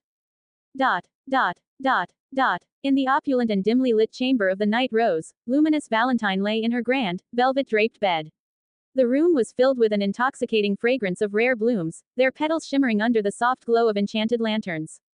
Beside her, nestled among the silken sheets, lay the motionless form of a man. Her fingers traced the contours of his face with a tenderness that would astonish anyone familiar with her usually icy demeanor. Luminous's touch was gentle, almost reverent, as she caressed the body beside her. Her fingertips moved slowly, savoring the sensation of his cool skin. There was an unmistakable warmth in her gaze, a deep, abiding affection that bordered on obsession. Anyone who knew her as the aloof and formidable ruler would be utterly baffled by the sight. She sighed contentedly, her crimson eyes reflecting a rare softness. Finally, you're here, she whispered, her voice barely audible. I've waited so long for this moment, Reinhard. Her thoughts drifted back to the moment she had been given her task by Reinhard. Initially, she had been hesitant. Aligning herself with the enemy of the world had seemed unthinkable. But her desires, her infatuation with Reinhard, had ultimately overpowered her reservations. She had spent the duration of the battle in meticulous preparation, every detail attended to with an almost fanatical precision. The chamber had been transformed into a sanctum of beauty and devotion. Exotic flowers from distant lands, their petals a riot of colors, adorned every surface. Their fragrance filled the air, creating an atmosphere of serene tranquility. She had ensured that no one would witness this scene, arranging for complete privacy so that she alone could welcome the body of the man she admired most. Her fingers trailed down to his lips, and she smiled, a mixture of melancholy and ecstasy in her expression. You've always been the one, haven't you? The one I could never quite reach, the one who stood above all others. Her voice was a soft murmur, filled with an intense, almost desperate affection. Luminous shifted slightly, propping herself up on one elbow so she could gaze down at his face. She cradled his cheeks in her hands, her thumbs gently stroking his skin. I did everything you asked, she continued, her tone imbued with a fervent sincerity. I made sure the place was perfect. No one saw, no one will ever know. It's just us now. She leaned in closer, her lips brushing against his ear as she spoke. I will protect you, Reinhard. No matter what happens, I will keep you safe. This world may crumble, but I won't let anything happen to you. Her eyes glowed with a fervent light, reflecting her unyielding resolve. She had always been known for her strength and her ability to command respect and fear. But here, in this moment, her strength was directed toward a singular purpose, safeguarding the man she had dedicated herself to. She pressed a soft kiss to his forehead, her heart swelling with a mix of devotion and sorrow. Sleep now, she whispered. I'll be here when you wake. The room was silent, save for the gentle rustle of the silk sheets and the soft hum of magic that kept the chamber insulated from the outside world. Luminous lay back down, her body curling protectively around Reinhard's. She closed her eyes, her mind drifting through memories of their encounters, the words they had exchanged, and the unspoken bond that had always existed between them. Her thoughts were a swirling mix of reverence and longing. Every touch, every caress was an expression of the deep, consuming passion she felt for him. It was a passion that had driven her to defy her own instincts and align herself with Reinhard's dark ambitions. Luminous's fingers continued their gentle exploration, tracing the lines of his jaw, the curve of his neck, and the breadth of his shoulders. She reveled in the sensation, her heart aching with a bittersweet joy. I am yours, Reinhard, she murmured, her voice filled with a profound sense of belonging. Forever and always. The night wore on, and the chamber remained a sanctuary of stillness and devotion. Luminous's unwavering gaze never left his face, her thoughts consumed by the man she had sworn to protect. She knew that the path ahead would be fraught with danger and uncertainty, but she was prepared to face it all for him. As the first light of dawn began to filter through the heavy drapes, casting a soft glow over the room, Luminous tightened her embrace around Reinhard. Her resolve was stronger than ever, her determination unshakable. She would be his guardian, his protector, and his most devoted follower. And she would ensure that nothing, not even the forces of the world itself, could harm him. With a final, tender kiss to his lips, Luminous settled into a watchful slumber, her mind filled with dreams of the future she would carve out for them. In that moment, she was at peace, content in the knowledge that she was exactly where she needed to be, by Reinhard's side, now and forever. Please give your support. URL. Please give your support. URL. Asthoglho creators' thoughts. 9 comments 0 vote. Yuki. Kagarazaka.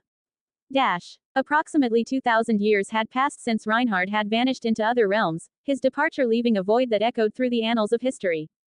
The world had moved on, though the shadow of his legacy lingered. The demon lords, led by Guy Crimson, had taken great pains to erase any proof of Reinhard's existence. Every trace, every whisper of his name was meticulously removed from the records, a task carried out with great difficulty and no small amount of reluctance from Milam, Reinhard's sister. Her attachment to her brother made it a painful endeavor, but ultimately, she bowed to the consensus, understanding the necessity of their actions. Despite the erasure of his legacy, the world experienced relative calm. The most significant events in the millennia that followed were three more great Tenma wars, conflicts of tremendous scale and devastation, but none that matched the terror and chaos of the time when Reinhardt had been present. These wars reshaped the political and magical landscapes, but they were mere tremors compared to the quake of Reinhardt's influence. Every 137 years, a new phenomenon began to occur, the appearance of a swastika symbol carved into huge stones. These stones emerged in various locations, always shrouded in an aura of foreboding.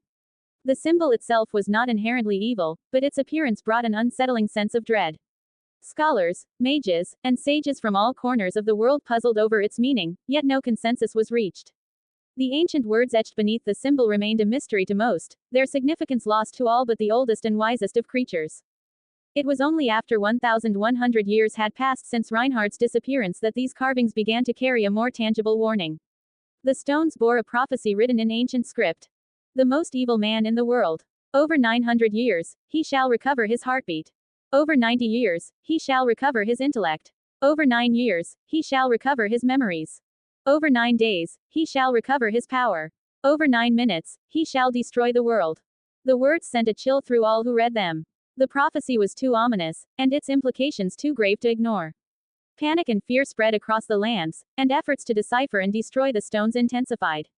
However, these attempts proved futile. The stones were impervious to all forms of attack, whether magical or physical. The aura of danger they emitted only grew stronger with each passing year, adding to the general unease. The prophecy suggested a timeline, a countdown that would lead to catastrophe. The idea that Reinhardt could be the subject of this prophecy was a notion that struck terror into the hearts of the populace. For many, the mere suggestion that the man who had once threatened to destroy the world could return was enough to drive them to desperate measures. Despite their fear, life continued. The world adapted, and though the presence of the swastika stones cast a long shadow, the people learned to live with the uncertainty. The appearance of the stones and the prophecy became a part of the collective consciousness, a grim reminder of a potential doom that loomed ever closer.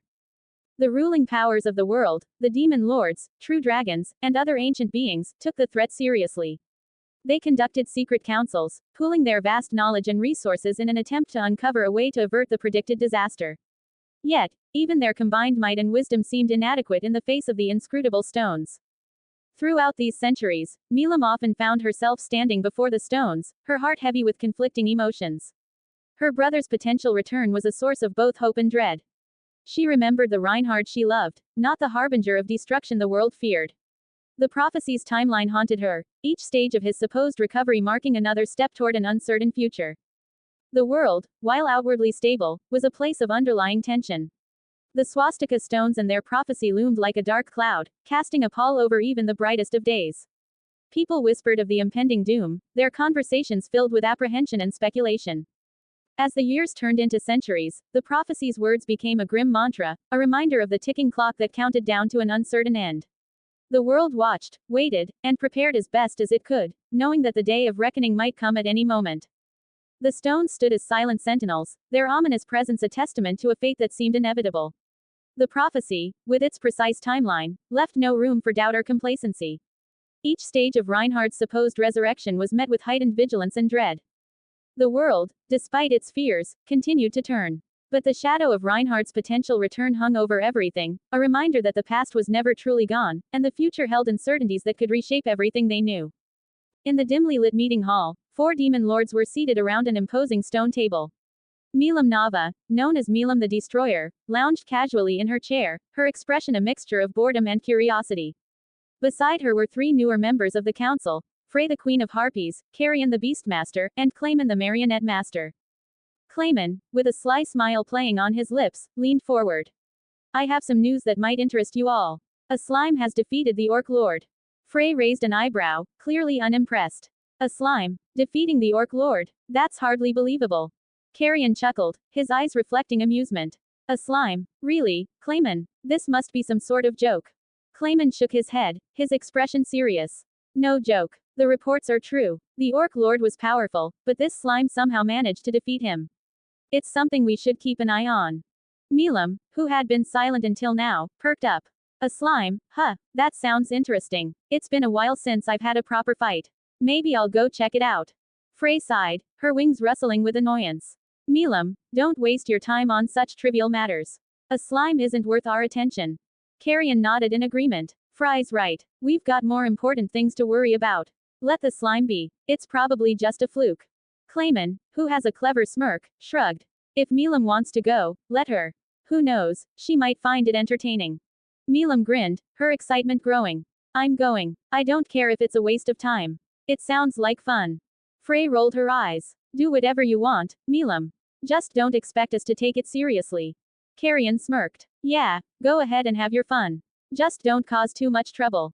Clayman, masking his hope that Milam might destroy the slime, added, yes, enjoy yourself, Milam. We'll be here handling the real issues. Milam stood up, stretching her arms. Don't worry, I won't be long. I just want to see what this slime is all about. Without waiting for a response, she turned and strode towards the exit. The other demon lords watched her go, their expressions ranging from indifference to mild amusement. Outside, Milam took a deep breath, feeling the thrill of anticipation. She glanced at the horizon, imagining the encounter that awaited her. With a powerful leap, she launched herself into the sky, her form a blur of energy as she sped towards the town where the slime resided. As she soared through the air, Milam's thoughts raced. She wondered what kind of creature this slime could be, and whether it would provide the challenge she craved. The prospect of a new and interesting fight filled her with exhilaration. Back in the meeting hall, the remaining demon lords resumed their discussions, their focus shifting to other matters. They had dismissed the slime as a minor curiosity, unaware of the significance this encounter might hold. Only Clayman harbored a lingering interest, his mind already plotting potential schemes. Milam's journey to the town of the slime had begun, driven by whim and a thirst for excitement. The world around her seemed to blur as she moved with incredible speed, her destination growing ever closer. She was ready for whatever awaited her, eager to test her strength against this mysterious opponent. In another world, far removed from the intrigues of the demon lords, a humble slime began his day with a sense of satisfaction and peace. Rimuru Tempest, once an ordinary human from Earth, now found himself at the center of a growing community in this fantastical realm. He often reflected on how far he had come since his rebirth. I died from being stabbed 100 times by some thugs in the streets, Rimuru mused to himself, a wry smile forming on his gelatinous face. Who would have thought that such a tragic end would lead to a new beginning in this strange yet wonderful world? His mind wandered back to his first moments here, when he had encountered the storm dragon Veldora. The dragon, having just awoken from a long slumber, was intrigued by the sight of a talking slime. Their initial meeting had been tense, but they quickly formed an unlikely friendship. Veldora, bored after his centuries-long nap, found the little slime's company entertaining and agreed to a pact of camaraderie. Veldora, my first friend here, Rimuru thought fondly. I couldn't have built this place without him. With Veldora's vast knowledge and power, Rimuru had managed to navigate the many challenges that arose in this new world. His journey began with the salvation of a goblin settlement, which had been on the brink of destruction. Rimuru provided them with the strength and leadership they needed to survive and thrive, naming and evolving them in the process. From there, his influence expanded as he encountered and aided various races and individuals. His most significant acquisition of allies came when he encountered the ogres, a proud and noble race. After a fierce battle, they recognized Rimuru's strength and chose to follow him. With his powers, he transformed them into Kijins, even more powerful beings, enhancing their abilities and solidifying their loyalty. Recently, Rimuru had faced the Orc Lord, a formidable adversary who threatened the entire Great Forest of Jura. The Orc Lord's ambition and gluttony posed a dire threat to all who lived within the forest. As the self-proclaimed protector of this land, Rimuru couldn't allow such devastation. The battle was intense, but with his strategic acumen and the strength of his allies, Rimuru emerged victorious, securing peace for the forest once more. Today seemed to be a great day, Rimuru thought as he floated around his bustling town, observing the harmony and progress of his people. The goblins, now goblinas, were hard at work, constructing new buildings and tending to their crops. The Kijins were training, honing their skills for future battles. Everything seemed perfect. But then, Rimuru felt a shift. His senses, honed through countless battles and experiences, detected a massive presence rapidly approaching the town. It was unlike anything he had felt before, a powerful aura that sent chills through his core. What's this? Rimuru muttered, his form tensing with sudden alarm. This presence, it's huge. And it's coming straight for us. Without wasting a moment, Rimuru darted towards a nearby hill, the highest point from which he could see the approaching figure. His mind raced, considering all the possible scenarios. Was it a friend? A foe? Another challenger seeking to disrupt the peace he had worked so hard to establish? As he reached the hilltop, the wind blew through the trees, creating a haunting melody. Rimaru's keen eyes scanned the horizon, searching for the source of the powerful aura. His heart pounded with a mix of excitement and apprehension. This visitor, whoever it was, would bring a significant change to his world. Guess I'll find out soon enough, Rimuru thought, steeling himself for the encounter. Whatever happens, I'll face it head on. This is my home now, and I'll protect it with everything I've got. The minutes felt like hours as Rimuru waited, the anticipation building with each passing second. His mind was a whirlwind of thoughts and strategies, but he remained calm and focused. He knew that whatever was coming, he had to be ready. And so, the humble slime stood atop the hill, a determined glint in his eyes. The horizon began to shimmer as the powerful presence drew nearer.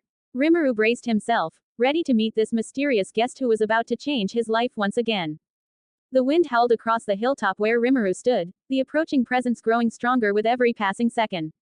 Suddenly, the sky above him split open with a deafening explosion, sending shockwaves through the air. Rimuru braced himself as dust and debris flew around him, obscuring his vision. When the dust settled, Rimuru saw a figure descending from the sky, her aura radiating immense power. As she landed with a thunderous crash, the ground beneath her feet cracked and shattered. There stood Milam Nava, the destroyer, her pink hair and piercing eyes exuding an air of playful menace. Hey there, Milam greeted, her voice surprisingly cheerful despite her dramatic entrance. I'm Milam Nava, the only dragonoid and called destroyer. Who are you? Rimuru blinked, taken aback by her sudden appearance and casual tone. I'm Rimuru Tempest. Nice to meet you. Milam's eyes narrowed as she scrutinized Rimuru. A slime, huh, interesting. Her curiosity piqued. She activated her birth skill, Milam's eye, to gauge Rimuru's strength. As her gaze focused on Rimuru's core, she suddenly took a step back, her expression shifting from curiosity to shock. What is this? Milam muttered to herself, her eyes wide. Why does this slime feel so familiar? It's like, I am in the presence of him. Rimuru, noticing her reaction, tilted his head in concern. Oi, are you okay? You seem a bit surprised. Milam shook her head, trying to dispel the unsettling feeling. I'm fine. Just surprised, that's all. She quickly pushed those thoughts aside, focusing instead on the other presence she sensed. Her eyes lit up with recognition. Wait a minute, I sense Uncle Veldora nearby. Rimuru's eyes widened in surprise. Uncle Veldora, you know Veldora? Milam grinned, her previous shock forgotten. Of course, I do. Veldora's my uncle. So, you're the one who's been keeping him company, huh? That's interesting. Rimuru chuckled, relieved to see her mood lighten. Yeah, Veldora and I have been friends since I got here. He's been a great help. Milam's eyes sparkled with curiosity and excitement. You know, Rimuru, I think I like you. You seem fun. But I have a condition.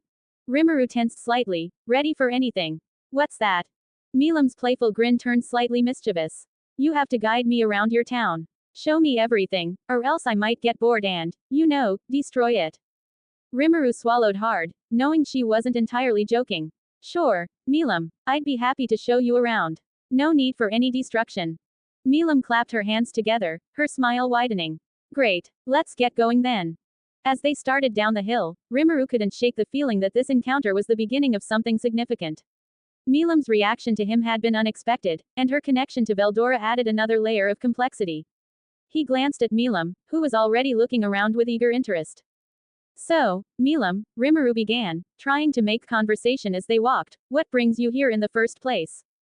Milam shrugged, her eyes still scanning their surroundings. I heard about a slime that defeated the Orc Lord.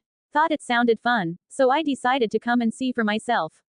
And now, I'm even more curious. Rimuru smiled, feeling a mix of relief and excitement. Well, I'm glad you came. I think you'll find our town pretty interesting. Milam's excitement was palpable as she and Rimuru continued their tour of the town. Everywhere she looked, there were new sights, sounds, and smells that captivated her attention. She marveled at the bustling market, the diverse inhabitants, and the warmth of the community. Rimuru watched with amusement as she interacted with the townspeople, her exuberance infectious. At one point, they came across a stand selling fries. The aroma of freshly fried potatoes filled the air, making Milam pause. She stared at the stand, her expression shifting from joy to a distant, nostalgic look. Milam, are you okay? Rimuru asked, noticing the change in her demeanor. Milam blinked, snapping out of her reverie. She forced a smile and nodded. Yeah, I'm fine. It's just, these fries reminded me of my brother. He used to cook for me sometimes, and it was always fun. Rimuru sensed the depth of her feelings and decided it was best to change the topic. Well, how about we grab some of those fries and keep exploring? There's still a lot to see. Milam's eyes lit up again, and she eagerly agreed. They continued their tour, sampling various foods from the stalls. Milam couldn't contain her delight, trying everything from sweet pastries to savory meats. By the end of the day, she was thoroughly stuffed, her earlier sadness forgotten in the flurry of new experiences. As night fell, Rimuru led Milam to a grand building where Veldora was staying. The dragon had been lounging inside, enjoying the comforts Rimuru's town had to offer. When they entered the room, Veldora looked up, his eyes gleaming with recognition. Milam, it's been ages. Veldora boomed, his voice echoing through the room. Milam's face lit up with a genuine smile as she ran to embrace Veldora. Uncle Veldora, I've missed you. Rimuru watched the interaction with a mixture of curiosity and disbelief. Seeing the two of them together, he had to admit there was a familial bond between them, no matter how odd it seemed. Veldora grinned at Rimuru, curious about Milam. Well, she is only the second child of my brother, he said, his tone filled with a mix of nostalgia and amusement. Rimuru's eyes widened. Second child, but I thought the creator only had one child. That was what the monsters in his town mentioned to him. Veldora smirked but said nothing further, and Milam looked away, avoiding Rimuru's questioning gaze. The silence was thick with unspoken history, but neither Milam nor Veldora seemed willing to break it. Sensing the conversation was heading into deeper territory, Rimuru decided to steer it back to lighter topics. So, Milam, what's your favorite thing about our town so far? Milam perked up, a bright smile spreading across her face. The food. Definitely the food. There's so much variety, and everything is so tasty. Rimuru laughed. I'm glad you enjoyed it. We'll have to make sure you get to try even more next time. As the evening wore on, the three of them continued to chat and share stories. Milam's energy was infectious, and even Veldora seemed more animated than usual. Eventually, the night grew late, and Milam started to yawn. I think it's time for me to get some sleep, she said, stretching her arms. Today's been amazing, but I'm exhausted. Rimuru nodded. I'll show you to your room. We've prepared a nice place for you to stay. Milam stood up and gave Veldora another hug. Good night, Uncle Veldora. It's so good to see you again. Good night, Milam. Rest well, Veldora replied, his tone gentle. Rimuru led Milam to her room, which was cozy and well furnished. She looked around with a satisfied smile. This is perfect. Thank you, Rimuru. No problem, Milam. I'm glad you're here, Rimuru said, giving her a nod. Sleep well, and we'll continue our adventures tomorrow. Milam plopped down onto the bed, already looking forward to the next day. As Rimuru closed the door behind him, he couldn't help but feel grateful for this unexpected ally. Milam's presence brought a new dynamic to their town, and he was curious to see how things would unfold from here. As Rimuru left Milam's room and headed back to his own quarters, Milam remained still for a moment before standing up. She glanced to the side where Veldora was already waiting. The two of them shared a mutual understanding, their playful demeanors giving way to a more serious air. Veldora folded his arms and gave Milam a knowing look. So, why are you really here, Milam? He asked, his voice low and serious. Milam sighed and sat back down on the bed. I was curious about the slime who defeated the Orc Lord. It seemed strange that such a creature could accomplish that. Veldora nodded thoughtfully. And now that you've met Rimuru, has your impression changed? Milam fell silent, her gaze fixed on the floor. Her silence was enough of an answer for Veldora, who sighed heavily. It's him, isn't it? Veldora asked, though it was more a statement than a question. Milam looked up, her eyes filled with a mix of confusion and worry. His soul, it shines the same as brothers. And his skill has some similarities, it feels like a mere offshoot from the original ultimate skill of my brother. The room seemed to grow colder as the weight of their words settled between them. Veldora's expression was grim, and Milam's normally cheerful demeanor was overshadowed by concern. Do you think we should report this to Guy? Milam asked, her voice barely above a whisper. The prophecy, it's still eating at me. If my brother really does return. Veldora nodded slowly. We need to be cautious. Reinhardt's Gladsheimer disappeared when he vanished, so there's no telling when or if he will reappear. We can't ignore the possibility. The atmosphere between them was heavy and serious, a stark contrast to the playful interactions they had with Rimuru earlier. The gnawing concern for the prophecy of Reinhardt hung over them like a dark cloud, casting a shadow on their thoughts. We need to keep a close eye on Rimuru, Veldora said finally. If there's any chance he's connected to Reinhardt, we need to be prepared. Milam nodded in agreement. I'll stay close and monitor him. If anything changes, we'll need to act quickly. The two of them sat in silence for a moment, the weight of their shared responsibility pressing down on them. They knew that the world could change in an instant, and they needed to be ready for whatever came next. Be careful, Milam, Veldora said, his tone softening slightly. We can't afford to make any mistakes. I will, Uncle, Milam replied, her voice firm with resolve. We'll figure this out together. With that, Veldora left the room, leaving Milam alone with her thoughts. She stared out the window, her mind racing with the implications of their conversation.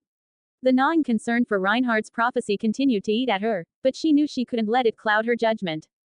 As the night wore on, Milam made a silent vow to protect Rimuru and the town, no matter what the cost. She would keep a close eye on him, ready to act if the situation called for it. The future was uncertain, but she was determined to face it head-on, with her friends and allies by her side. In his own room, Rimuru lay in bed, oblivious to the weighty conversation that had just taken place. He wondered about the strange reactions of both Milam and Veldora, but for now, he pushed those thoughts aside. He had more immediate concerns to deal with, and he needed to be ready for whatever challenges lay ahead. The night deepened, and the town of Rimuru slept peacefully, unaware of the heavy burden that weighed on the minds of two of its most powerful residents.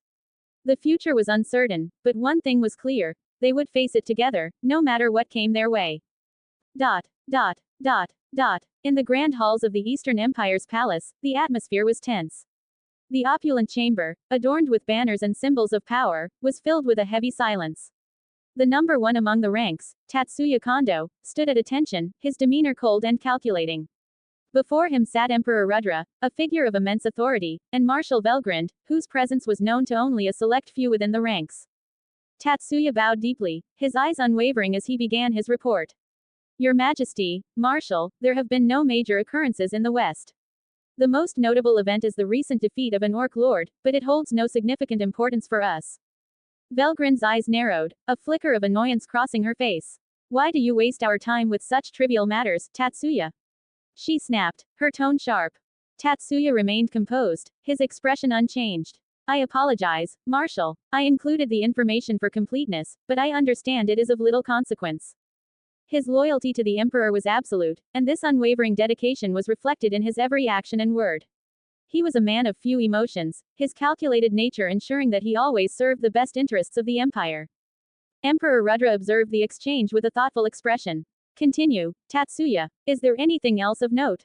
Tatsuya's eyes flickered with a hint of recollection. Indeed, Your Majesty. There is a matter concerning a new recruit within the numbers. A black-haired individual who has recently risen to prominence, securing the rank of number 10.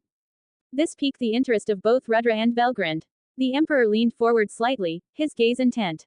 Tell me more about this recruit. Tatsuya nodded. He is formidable, displaying exceptional skill and potential. In my opinion, he is worthy of our attention and nurture. His capabilities could be a valuable asset to the Empire. The chamber fell silent as Tatsuya's words hung in the air. The Emperor and the Marshal exchanged a glance, the weight of the report settling in. A rising star, you say? Rudra mused, his fingers tapping lightly on the armrest of his throne. We shall see how he develops. Keep a close watch on him, Tatsuya. His progress will be of great interest to us. Tatsuya bowed again, acknowledging the command. As you wish, Your Majesty. I will ensure he is monitored closely. Velgrund's expression softened slightly, the initial annoyance giving way to a more contemplative look. This recruit, does he have a name?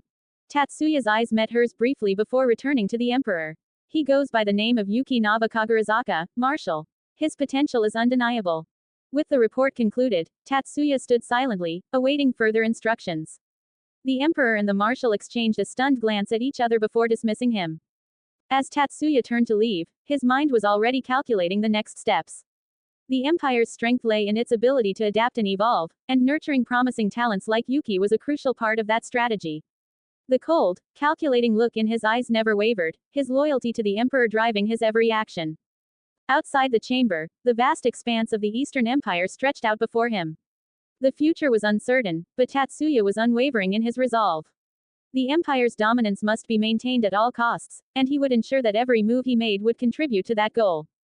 As he walked away, the heavy doors of the chamber closed behind him, sealing in the weighty discussions and decisions that shaped the fate of the Empire. The Eastern Empire was a realm of power and ambition, and Tatsuya Kondo was one of its most loyal and formidable warriors, dedicated to ensuring its continued supremacy. Please give your support. URL. Please give your support. URL. Asthoglho creators' thoughts.